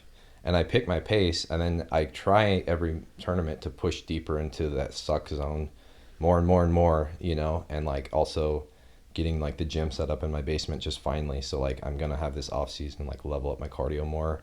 But trials is funny because it's just 6 minutes, and I'm really thinking about like that time period. So it's almost irrelevant other than sprint work, you know, but like, yeah, it's funny. Like that's an attribute that I've always just had to like specifically really train. For you, because we came up, but I paced myself at like an infinity pace for that match, which also, if I would have been more aggressive, that could have helped me. But like, I was at the infinity pace where it was like I could have rolled like that forever, and you were a little bit settled in there too, but it was really hard for me to pick a pace. So it was a good experience to get like no time limit. So kind of like a two-part question. We came up relatively same like path at the same time, and obviously I went my different way. What was the moment where you're like, I want to go cross train here? Was there a specific reason? Obviously you wanted to get better at jiu-jitsu, but was it because you had somebody say something about the gym, or was it because you saw something in competition from one of us, or was it just like your interactions with Carson, or you wanted to get back into it? Like, what was the... I'd say a couple of things. I mean, just seeking out new knowledge.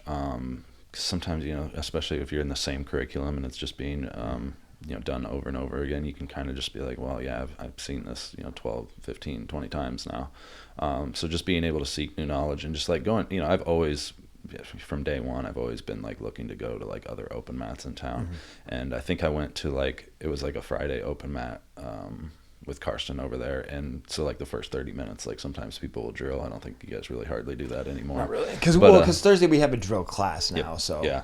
So that Friday open mat used to have like that 30-minute period of like drilling, and I think I was drilling like front headlock, like chokes or something, and like my whole jiu-jitsu career, I've gotten the fucking anaconda grip millions of times, but I'd never actually finished an anaconda, like literally not in training, not in competition, nothing.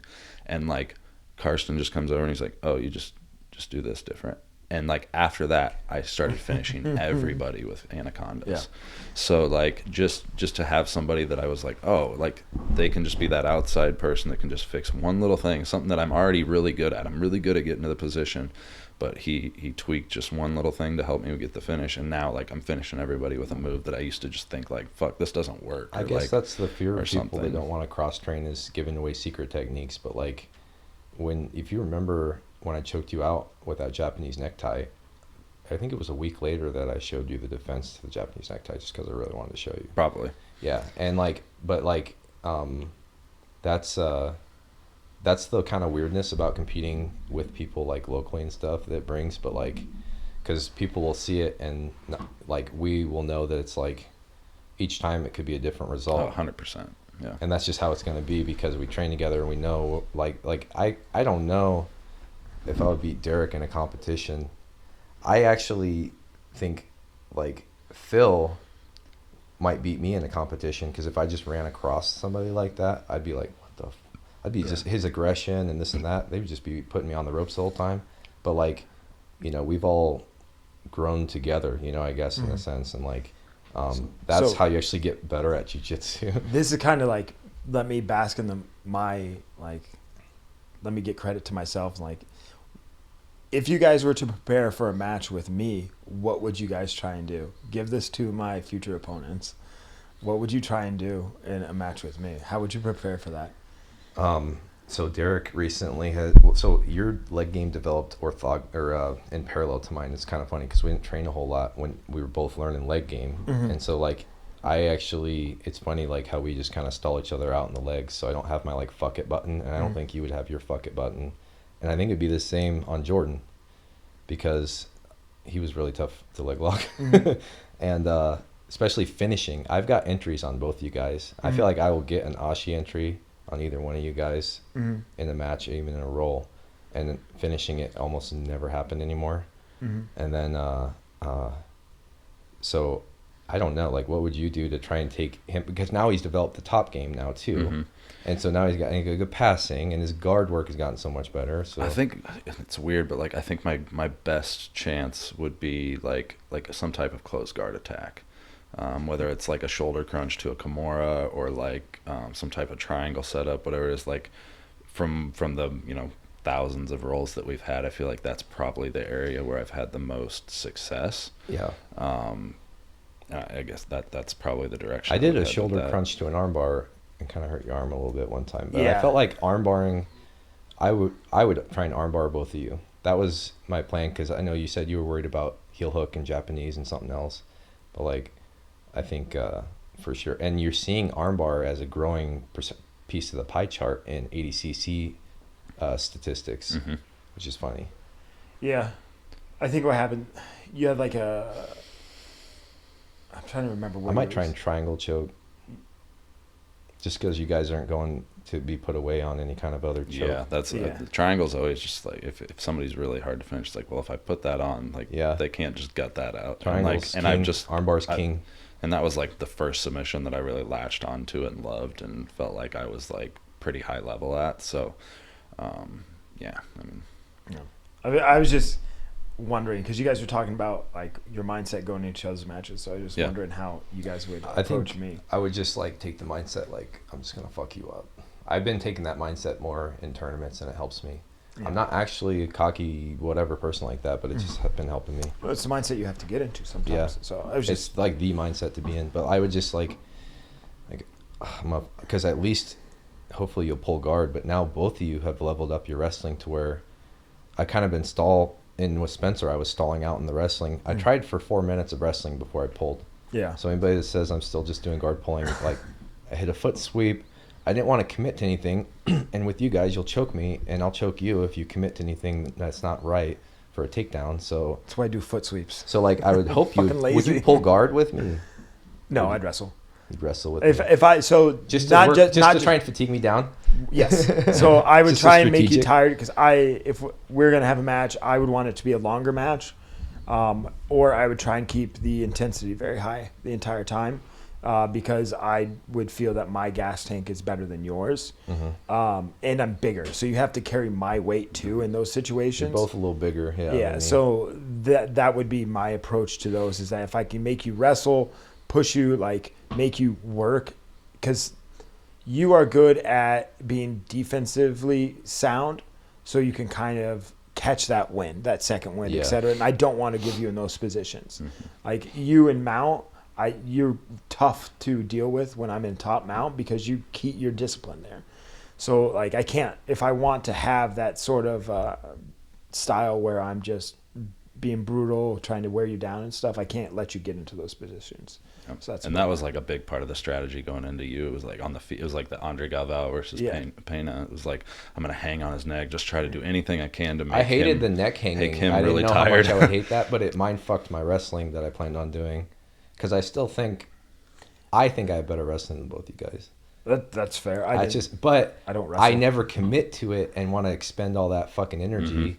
So I'm trying to build the engine as part of my top. So that was part of my what I was going to say, is that in tournaments I typically won't wrestle unless I know it's a like 2-match tournament, because I don't want to get tired for the other matches.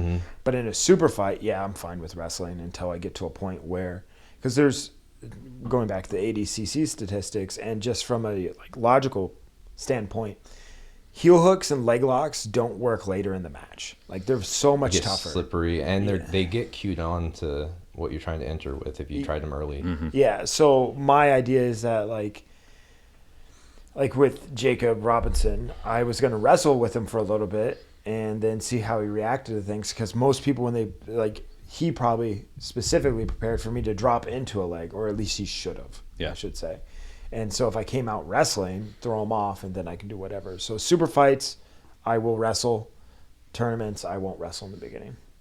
So yeah, I just keep wrestling at the beginning of matches and hope that they pull. And lately, nobody's been pulling. It's been frustrating me, because then my passing's gotten a lot better, I thought, and so I want people to pull, but then I'm getting more and more aggressive, and I'm even trying, like I tried on you, it didn't work, but like Imanari roll to a single leg, like I'm trying to really mix it up and go high low, left right, and I got like been working with people. I work on wrestling like 25% of the week probably.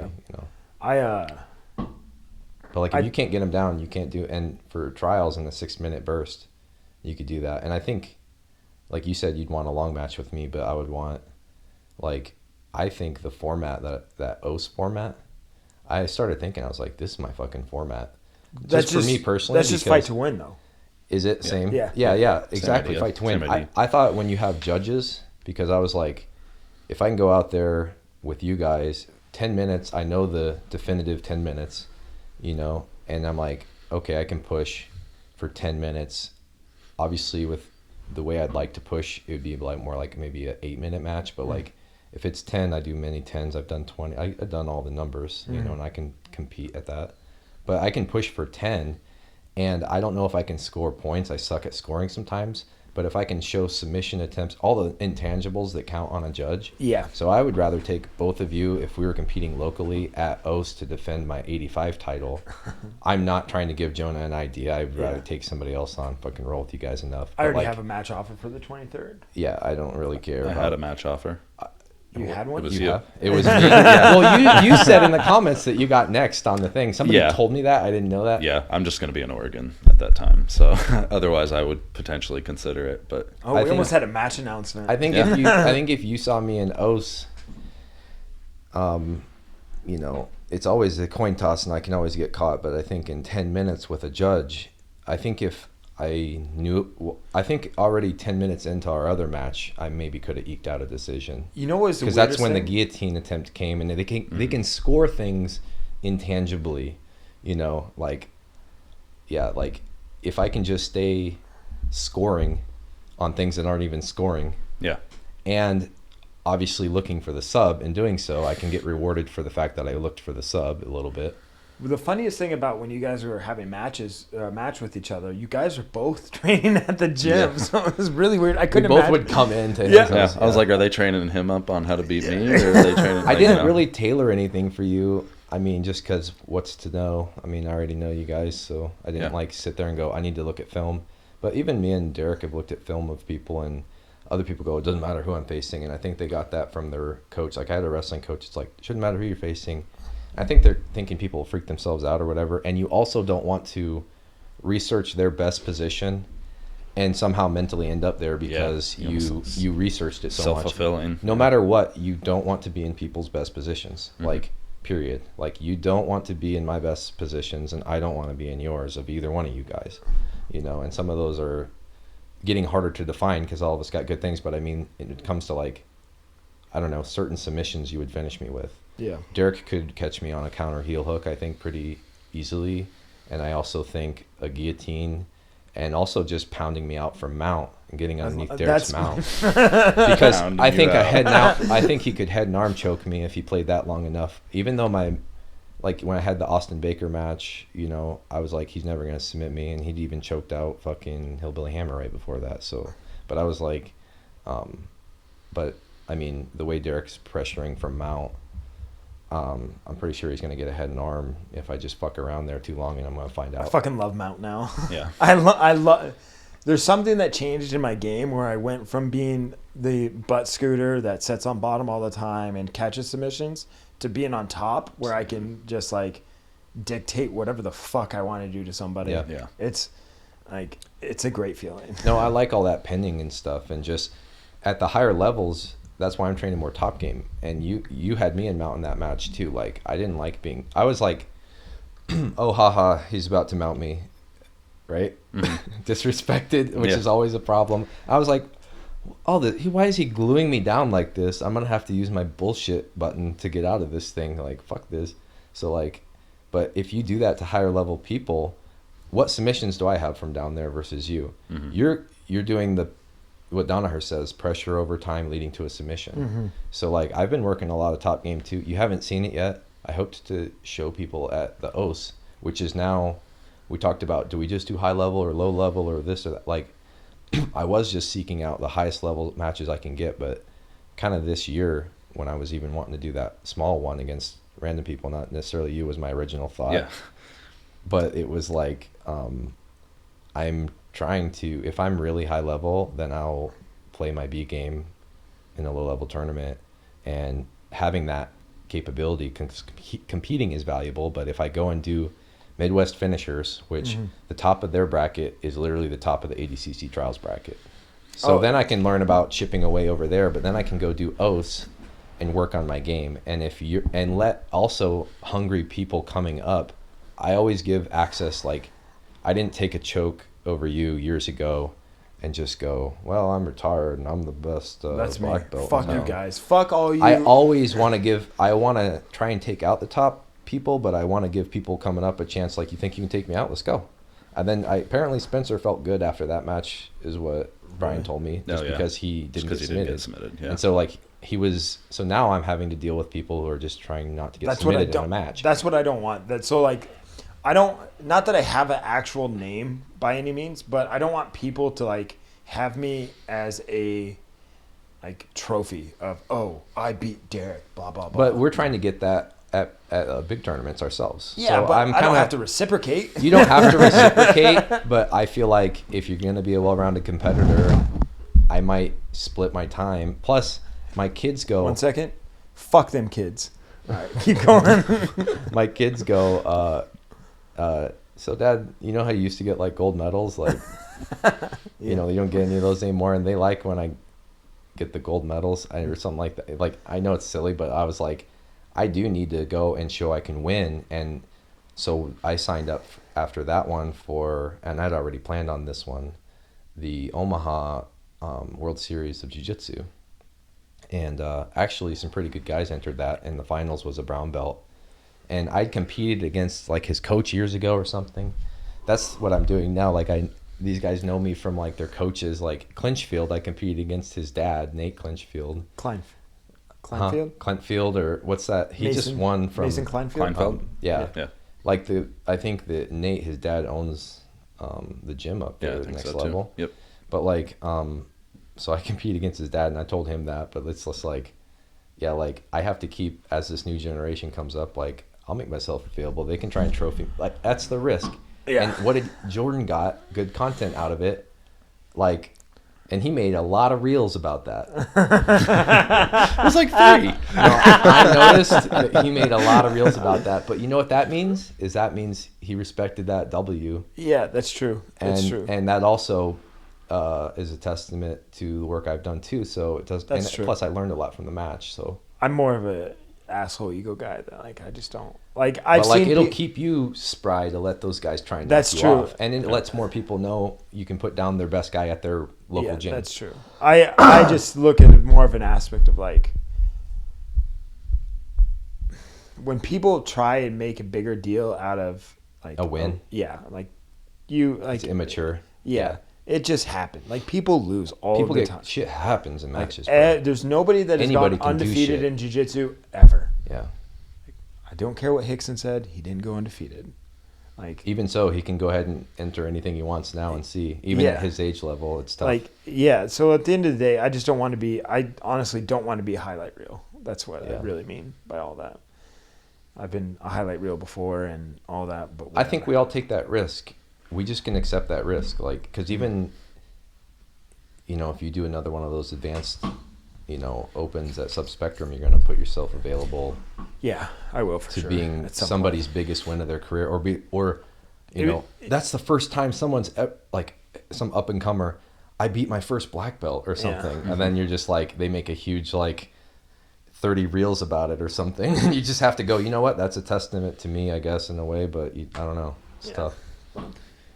Yeah, and I mean, I would say that the content posting for that match, post-match, had less to do with, I mean, obviously I was proud of the win and I was happy to have the win, but had more to do with just the fact there was content than like... Well, we talked about it than beforehand. like I wanted to like flex on you. We were even waiting for Brian's ass to get ready to come like do the content, like, and we said this is about growth in the state, or at least I was thinking, I think when I said it, but there's a small town doing a tournament, and now we helped, like, I don't even know if they had Instagram. We're like, guys, get on Instagram. It's not like, and we like made a bunch of content of their promotion, and we're trying to grow the sport any way we can. And by doing that, you put yourself vulnerable. Like that's part of growing the sport. And like when you're releasing that content, I know that like you're just releasing the content, right? But you know that there's a reptilian side of my brain that's also watching the content. Like, but that's gonna make me train more. It's motivating. Right?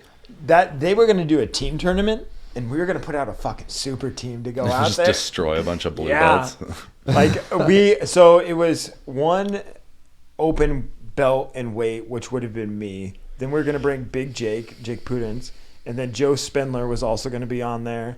And then they had like a 150 and below white or blue belt, one man and one woman. The woman we were going to take from Elite Edge, Liz. And then we were going to bring Montel as the 150 and below man. We should say the name. It's what's it called? Submission. What's the name Ground of that? Zero? Ground Zero, Ground sorry. Zero. Yeah. Sub-Zero. Sub-Zero. Sub-Zero. Yeah. Put on But by Ground Ground Zero, Put on by Ground Ground Zero Zero is the gym gym. that owns the promotion Sub-Zero. Yeah. We should plug, the promotion. But yeah, go Yeah, ahead. You were that- gonna they you were were gonna gonna do- take the gold. Okay. Yeah, well, that's what we wanted. We just wanted to go down there like you're talking about, like clean Sometimes houses. it's fun just to clean house too. Mm-hmm. I kind of realized that talking to my kids. And I got the $500 check for Omaha. Mm-hmm. That's my best memory of competing right now because it was just my family. My youngest was literally pulled some hair out of my wife's hair as she's yelling into the camera. And like I said, that's the kind of coaching I need usually is just like keep going. Because I already did a 10-minute match with the Savage.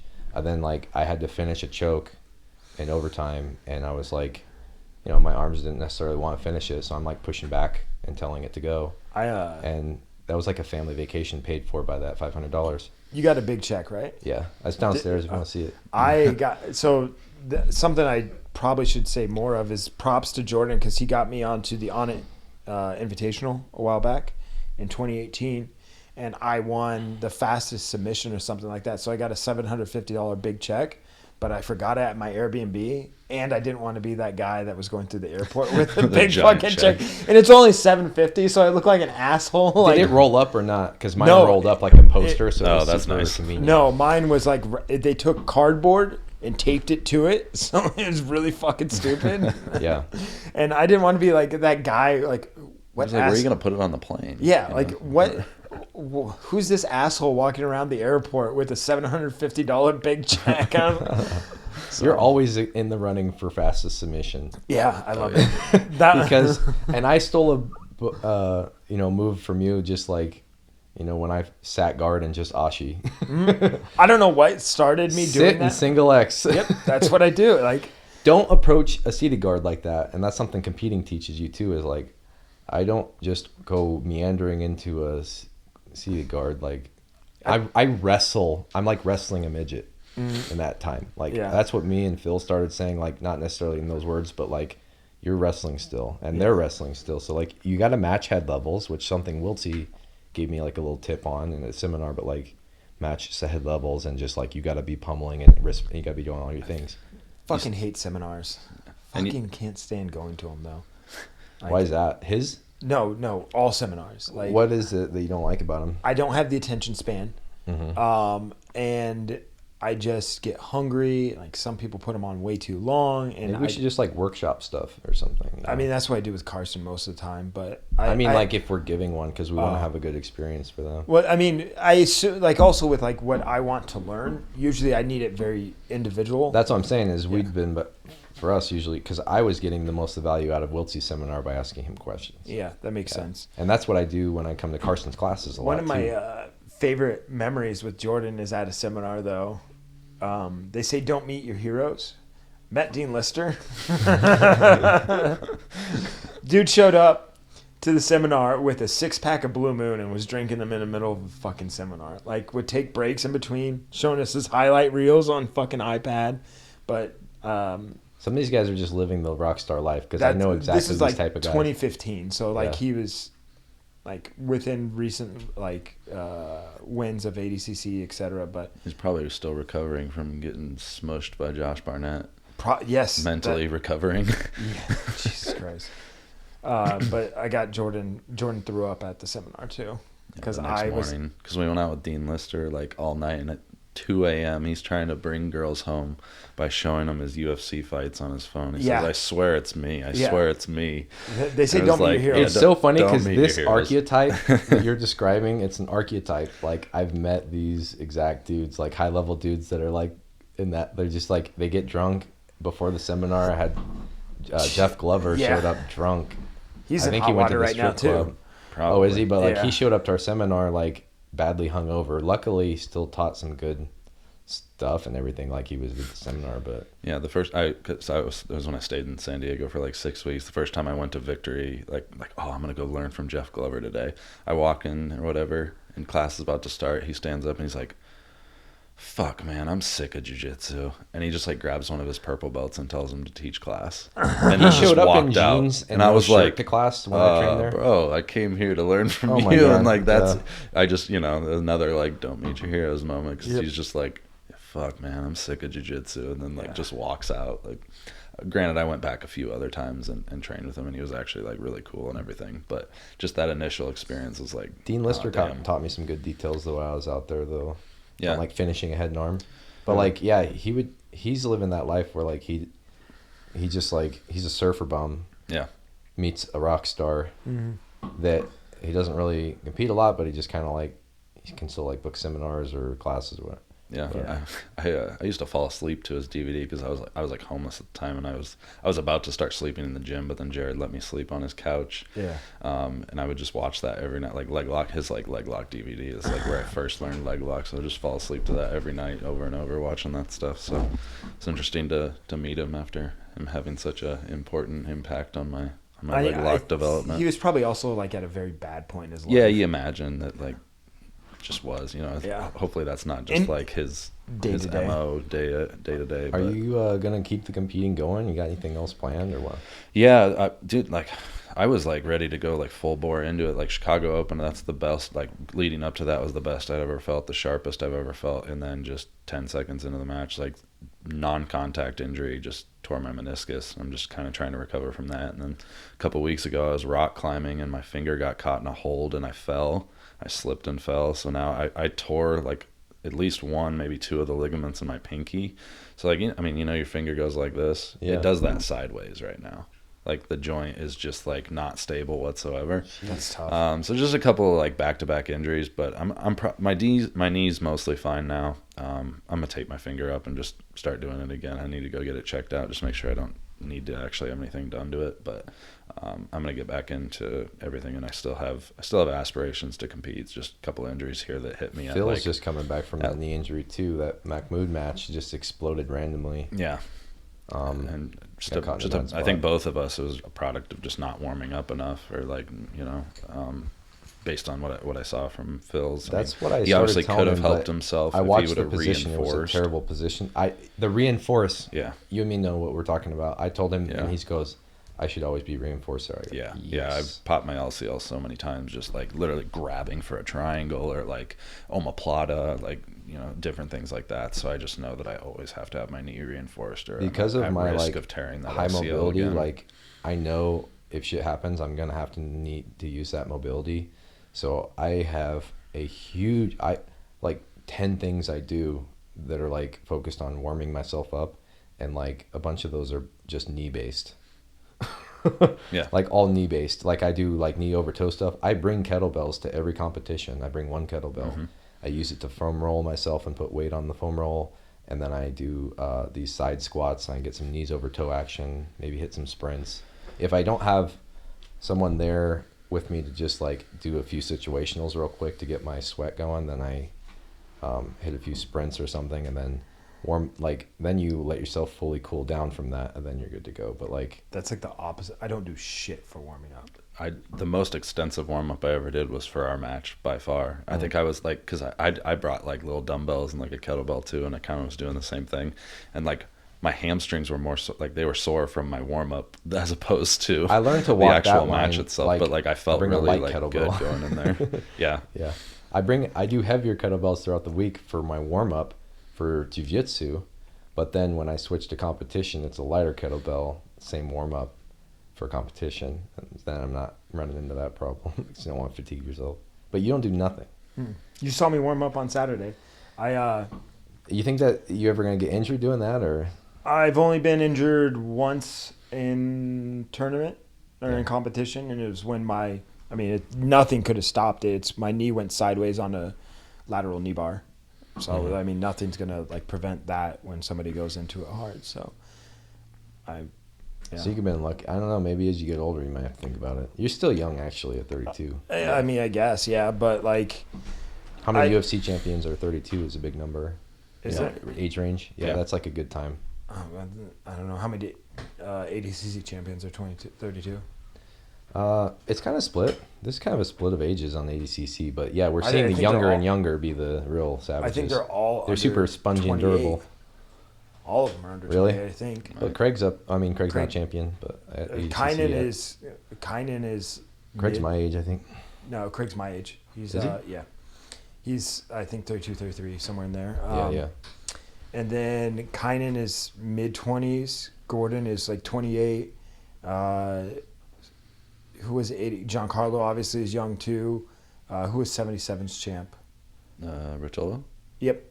Rotolo's young. You guys gonna keep your bodies like spry though, and do like the prehab and just kind of some lifting, and like you think you're gonna compete like into like 50s and 60s? Like if you do masters division, you could be 70 and compete. I don't know. Yeah, I don't. I'll probably. What I need to do is be more choosy about what I do, because there's no reason. Like right now, I'm in the middle of 5 competitions in 6 weeks or something like that, and I don't need to do that.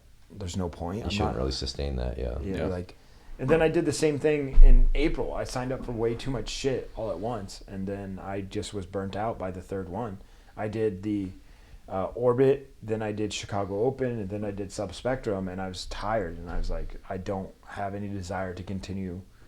The amount of like hard rolls I do throughout the week is more strategic, and the amount of like hard rolls against big guys especially, it's like the recovery for that is huge. And once Taylor came to our gym, and he leveled up to blue belt, and he goes like every day. So like, yeah, that ended up being like before a competition. I didn't want to offend him, but I'm like, I can't roll with you. I don't roll with him the week of competition, and I think he gets that. Yeah, but I think it's for your longevity. Like being able to say no to people is just something that you have to do. And like over the last like year or two, that's something that I've started to do a lot more. And I realize that I'm able to avoid a lot of like wear and tear on my body by just saying no to people that I know are just gonna try to like.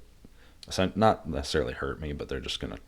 There's a higher. You got to just communicate. chance. It's like anything. It's like good relationship or anything else. You got to just communicate. Like I just was like, I think too high a injury risk, or if I roll with you right now, it's going to be like too big of a recovery load on me. I didn't sleep the night before. Or what they don't know that, but if you just communicate, like, or if like, say you and me were going to train and we just meet up at Henzo's and you're like, I don't know if this dude's going to want revenge right now from our match, but I'm nursing a knee recovery, blah, blah, blah.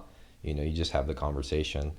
I'm like, okay. And I've learned to roll hard as I want to with people, but be smart as I want. Like I can work around any injuries, or I can keep them safe. They keep me safe. It's a different thing. Like training's a different thing, but definitely like if you're racking up a bunch of competitions, that'll wear your body, because you have to be out there risking real serious, they're not concerned about your bodily safety that way. And you then in turn have to be not concerned with theirs, But I mean, I think if we keep going, we could capture like IBJJF. That'll be my first IBJJF when I start having to do masters divisions, because they always have good depth, like masters divisions and stuff. Like hard to find like other tournaments that have that, but like that's what's nice about. If I'm in my 50s, I might start doing. I've only ever done adult, not masters. I could do masters now, but that's one of the things I know everybody shits on the IBJJF, and they have every right to, but the depth at which they bring competition to the larger ones is is very nice. Yeah, like being able to see a bracket with 6+ people in it is awesome. Like I know, like I'll get something out of it, as opposed. And they like rate you and all that stuff too. So you get rankings based off of your prior performance. Like you get points towards your. But you can be ranked in like masters for this weight class, this and that. So like people kind of like that too. Yeah, yeah. I don't know what I am right now for mine, but yeah, that's what it was.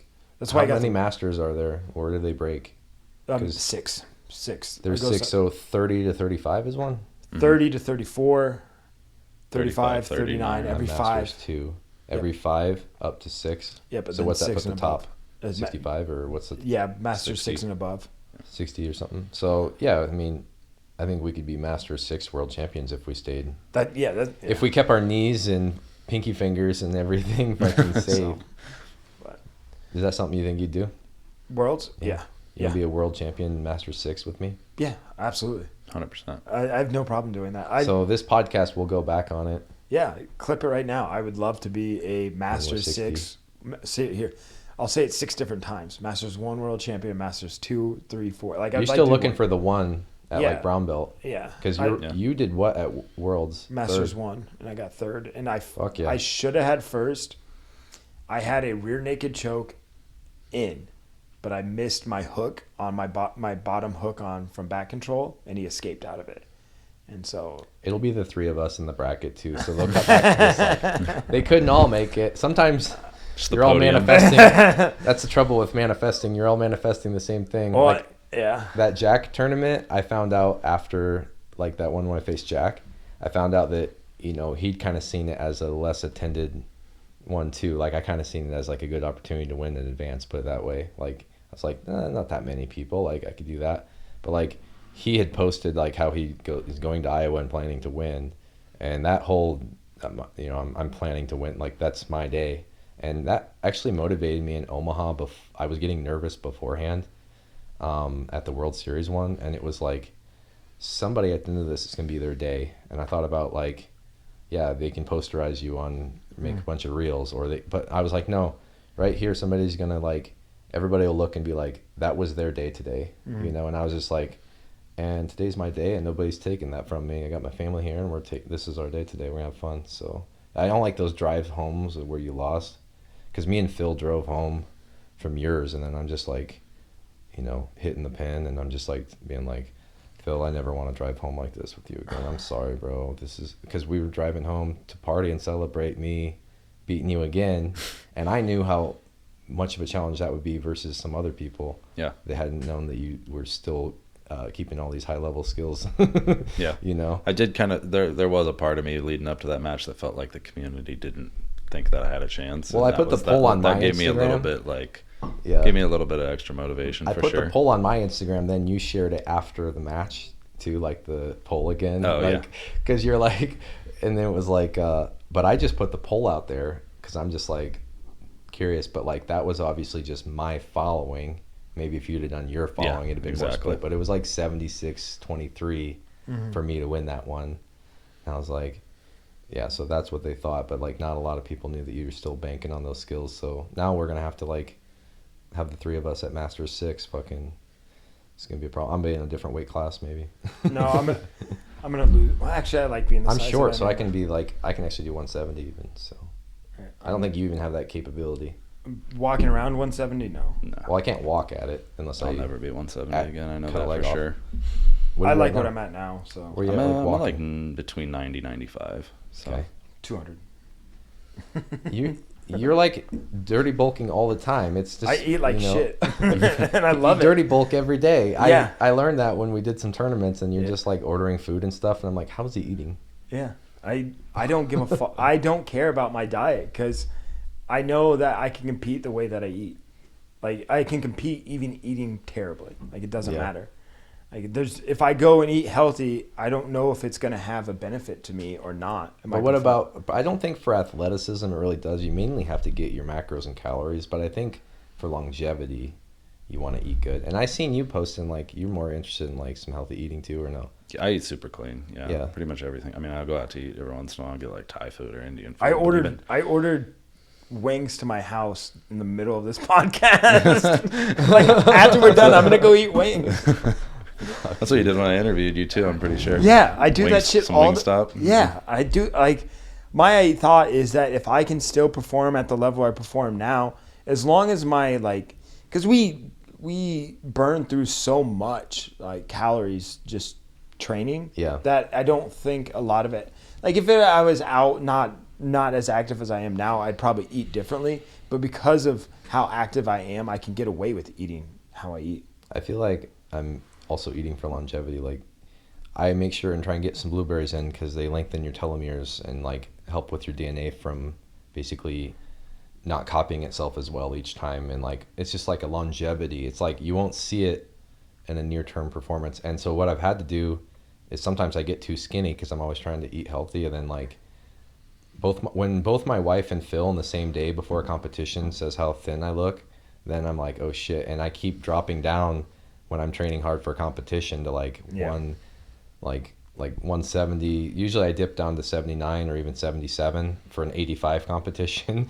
And then I'm like trying to like, and then Chelsea's like, I got him. And like Phil's like, okay. And like, you know, she's like, okay, I'm gonna make sure you eat. And they're like, you can eat like cupcakes. And I'm like, I don't want to. I'm like, I don't want to get used to that. And then like this, I don't look at it as food. And then I'm I like, simply don't care. I find myself eating shit before competition. So I go a little bit on the Derrick Flaig diet sometimes just to literally be an 85 pounder, because still making 170 sucks ass the times I've done it. which was last April I did it. But I do have that kind of I also, ability to dip down if I need to. when I really want to make weight, so basically 85, I can make easy if I want to. I have a nutritionist I work with, and I also had a nutritionist help me put my size back on. Like, I used to walk around. Who is it, somebody here in town? No, she's out of South Carolina. Met her through Joe Spindler and all that. So her name's Carla. But when I was so a couple things happened where I just started saying fuck it, because I used to walk around 183. Then after COVID and moving to Arizona, all that, I was walking around 188 somewhere in there. Mm-hmm. But then I did pans, nogi pans, and I was probably 190 at that time. And then I lost a little bit of weight to make their weight requirement, because you have to weigh 188.6 for medium heavy. I didn't like how I felt, so I started working with her, but then I also felt small, so I was like, fuck it, I'm just going to get big.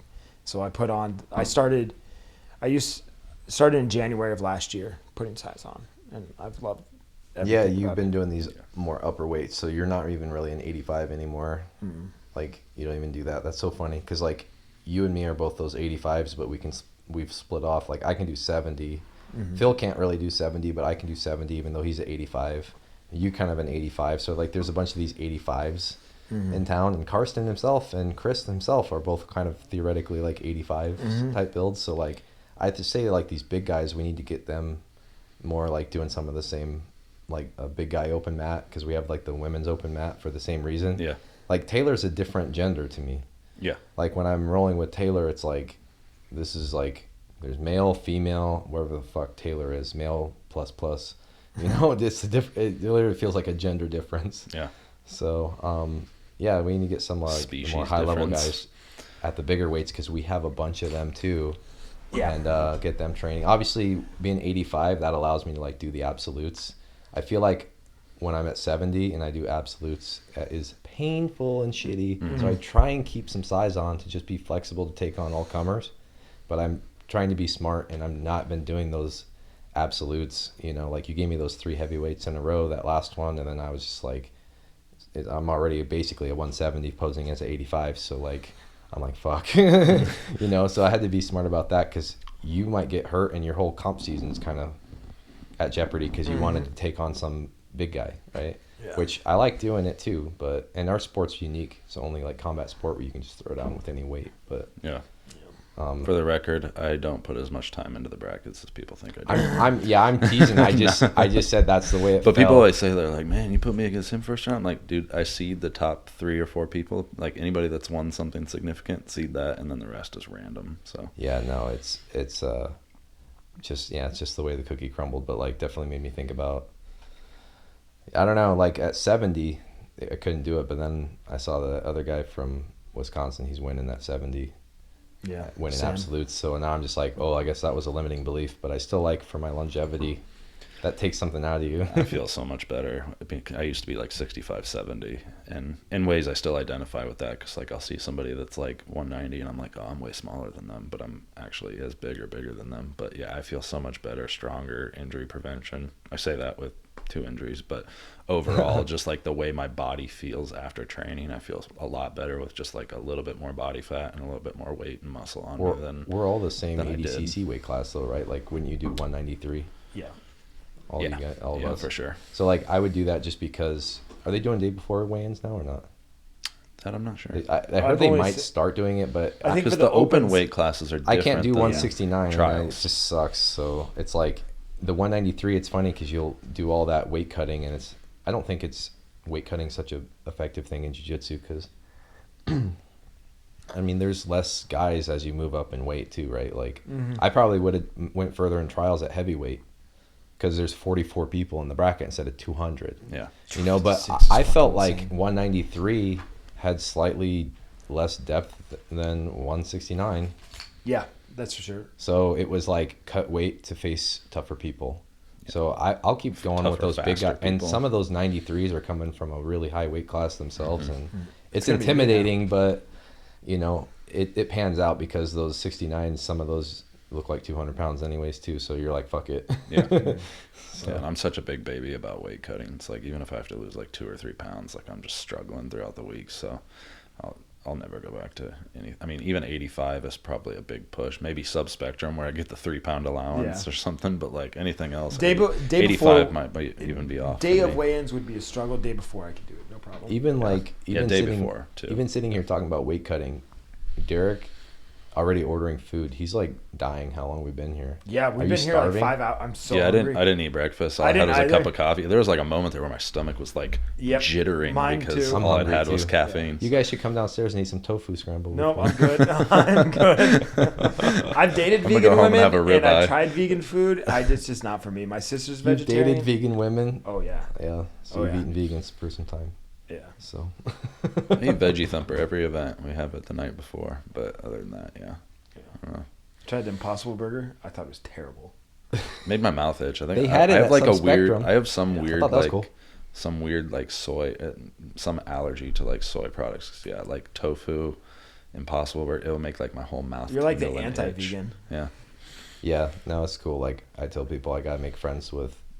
Obviously, I don't just make friends with people that do jiu-jitsu or people that are vegan or people that are anything, because then I would just have like no friends. No friends. Yeah. Your Venn diagram is this. Yeah, so it's like, and jiu-jitsu is actually, that's the cool thing about jiu-jitsu is it brings all different backgrounds together. Like how many things still in this world, in this life, like with how divided every politics and everything is, like people are segmented on social media, they're segmented in their neighborhood, they're segmented in their everything, like their job, everybody's like groupthink or just bringing their corporate version to life.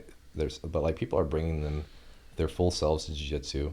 We got people that are totally different, and if you want to talk, like people talk about tolerance or this and that, a lot of times people preaching about tolerance are super intolerant, you know? Yeah. You know what I mean? But like jiu-jitsu to me is like one example of like great tolerance, and it's really the martial arts in general, like, and sports in general you could say too, but like the martial arts are something special. There's always been like that almost spiritual side or that connection, like there's that other person and we're like, I don't know, like we're all trying to get better together. People talk. How many times have people brought up like their problems to you at jiu-jitsu, like that they just needed to offload to somebody? Yeah. You know, and how many times have you seen a cop and a stoner get together and a Republican and a Democrat, and they can bond over at least one thing, like fighting each other physically, like or trying to choke each other, like that brings people together, my favorite man. thing to do too when I know I'm rolling with a law enforcement officer is to tell them to stop resisting. I've done that too. Hammer lock them. Yeah. Put their hand behind their back. It's funny that we have a bunch of police that train at Des Moines Jiu-Jitsu, and you guys got police at No Coast training? There's a handful. We used to have a lot more. A lot of them just don't train period anymore. But we need all the we cops used to have a training, few. dude. It's good for them, the ones that know how to control somebody, because it's frustrating to watch when people don't know basically how to control a human being in the most basic way. But there's been some good examples and some cops training now, but I think that's definitely huge. But I feel the same way if I'm pinning a cop down. I pinned a cop down one time. I did the shoulder to the neck. You know, they were belly down flat. Put the shoulder to the neck, and I did the hammer lock and pulled their arm out, and I started arresting this cop. Yeah. I'm sure that's degrading for them. But I'm just fucking around. But like, this is like a lesson to the law enforcement people. Like, we want you guys to come in. We need the hobbyists in jiu-jitsu. It brings us all together. We're all three at different gyms. We come together, and it brings everybody, competing or not. Like, it's such a positive force in the world. So when I see like you adding on what you add on with Subspectrum, you adding on what you add on to the community around here, and just always been competing, inspiring us, which whenever one of us is competing, secretly we're all motivating each other. Like gyms all over, like we just feed off that, and we need that. And so we need somewhere to point that energy. And you know, thanks for helping build like the jiu-jitsu community around here, because it's a part of like general community building. And Yeah, and like when people, you know, it kind of goes back to what we were talking about earlier. Like people say that jiu-jitsu is their therapy, but it's like it's more than just that, because like you're getting the community. Like it's like a purpose. Like even when I'm injured and I'm out, like my purpose is like to help all these kids get better, or like to teach my students and all these other things. Like it's not always just about me. Yeah. So like, you know, having that purpose and that impact in addition to like a community of people that you feel are like helping you rise up and not bring you down, it is therapeutic in itself. But like I said, I think jiu-jitsu is more than just like my therapy. It's like there's a purpose and an impact and like all these other like positive attributes that I draw from it. So Yeah. So, I think it's doing a disservice to jiu-jitsu to call it your therapy, because like you're saying, it's much more than that. Yeah. At the end of the day, It's got I always tell people there's the social aspect. It pulls you out of your house. I'm an introvert. So I only have all these network of people I know because of jiu-jitsu. Yeah. You say we're introverts, but we have been on a podcast for like 5 hours. Well, you guys have been on a podcast for 5 hours. I've been on a listening spree, but I'm just kidding. Yeah, well, we'll have to get even more in with you sometime. But yeah, definitely with the length of the podcast, it's almost like you have What? No leg to stand on with that one. yeah, like but definitely, yeah, people wanted to hear a lot from both you guys, so thanks for being on. Like, Yeah, I know no you talked a lot just subspectrum stuff, but we still got to hear a lot about your competing and other stuff, and so people probably wanted to hear us break down our match a little bit too, and how we would all destroy each other in a competition. I know you guys think you would just destroy me and this. I got to keep my we'll have secrets. fun with it. I didn't spill mine. Oh, you didn't even use yours? Eye gouging. Yeah. Dick twisting. Which I hate that move. So. I love it. Or do I secretly not? But no, it's got the social aspect, fitness, and it'll push you to get in more shape. Well, you realize not a lot of people know how bad a shape they're in until they do it. Mm-hmm. It's like, oh, I should get in shape. So some people are like, I should get in shape and then do jiu-jitsu. And I'm like, you should do jiu-jitsu, which helps you get in shape and at the same time motivates you to be in shape, and you're around other people and you're like, hey, what are you doing for this program, or what are you get in shape doing that? But like then it's got the mental puzzle, the flow state, meditative state. It's got all this stuff going for it. It's everything you're actually looking for. Slightly homoerotic, like we all just get it's to... super gay. Yeah. It's keep jiu-jitsu gay, Craig Jones. I told that joke to my wife and she's just like, I don't get it. I'm like, the dude keep jiu-jitsu gay. I don't get it. I'm like, I don't know. Just can't with you. I don't have that shirt, but I have a slightly less gay shirt on. I love your Brute hoodie. Thank you. Where can people get that? My Even though you're not on audio right now. You guys didn't need to hear that. My Creonch top team. There you go. My second gay shirt. That's a perfect thing to bring up because we got the Creonch, and also Craig Jones plays into that thing too. So like, he's more the attitude of jiu-jitsu. Like, it's just jiu-jitsu. It's like just jiu-jitsu. We're literally trying to hold each other down. Bunch of dudes. But thanks for having us, man. I appreciate it. I have to get back to my house, but well, I was wrapping up right now because I know like that fucking chicken. And it's already there. Yeah, I know. And it's my like a problem for you. Puppy is still there too. So and we already got some great content today, so I really appreciate you guys coming out. This was like covered all kinds of cool topics. So we're gonna clip this up for a while, and appreciate it. You guys can share some of it too on yours, and I will. Like we'll chop it up, and yeah, people are gonna love this one. So we'll do like a 2-parter out of this. And thanks guys for coming on. And thank you. Thank you. All right. Let's take a picture. All right. All right. Let me put my hoodie back on. And then Brian, do you do the edit?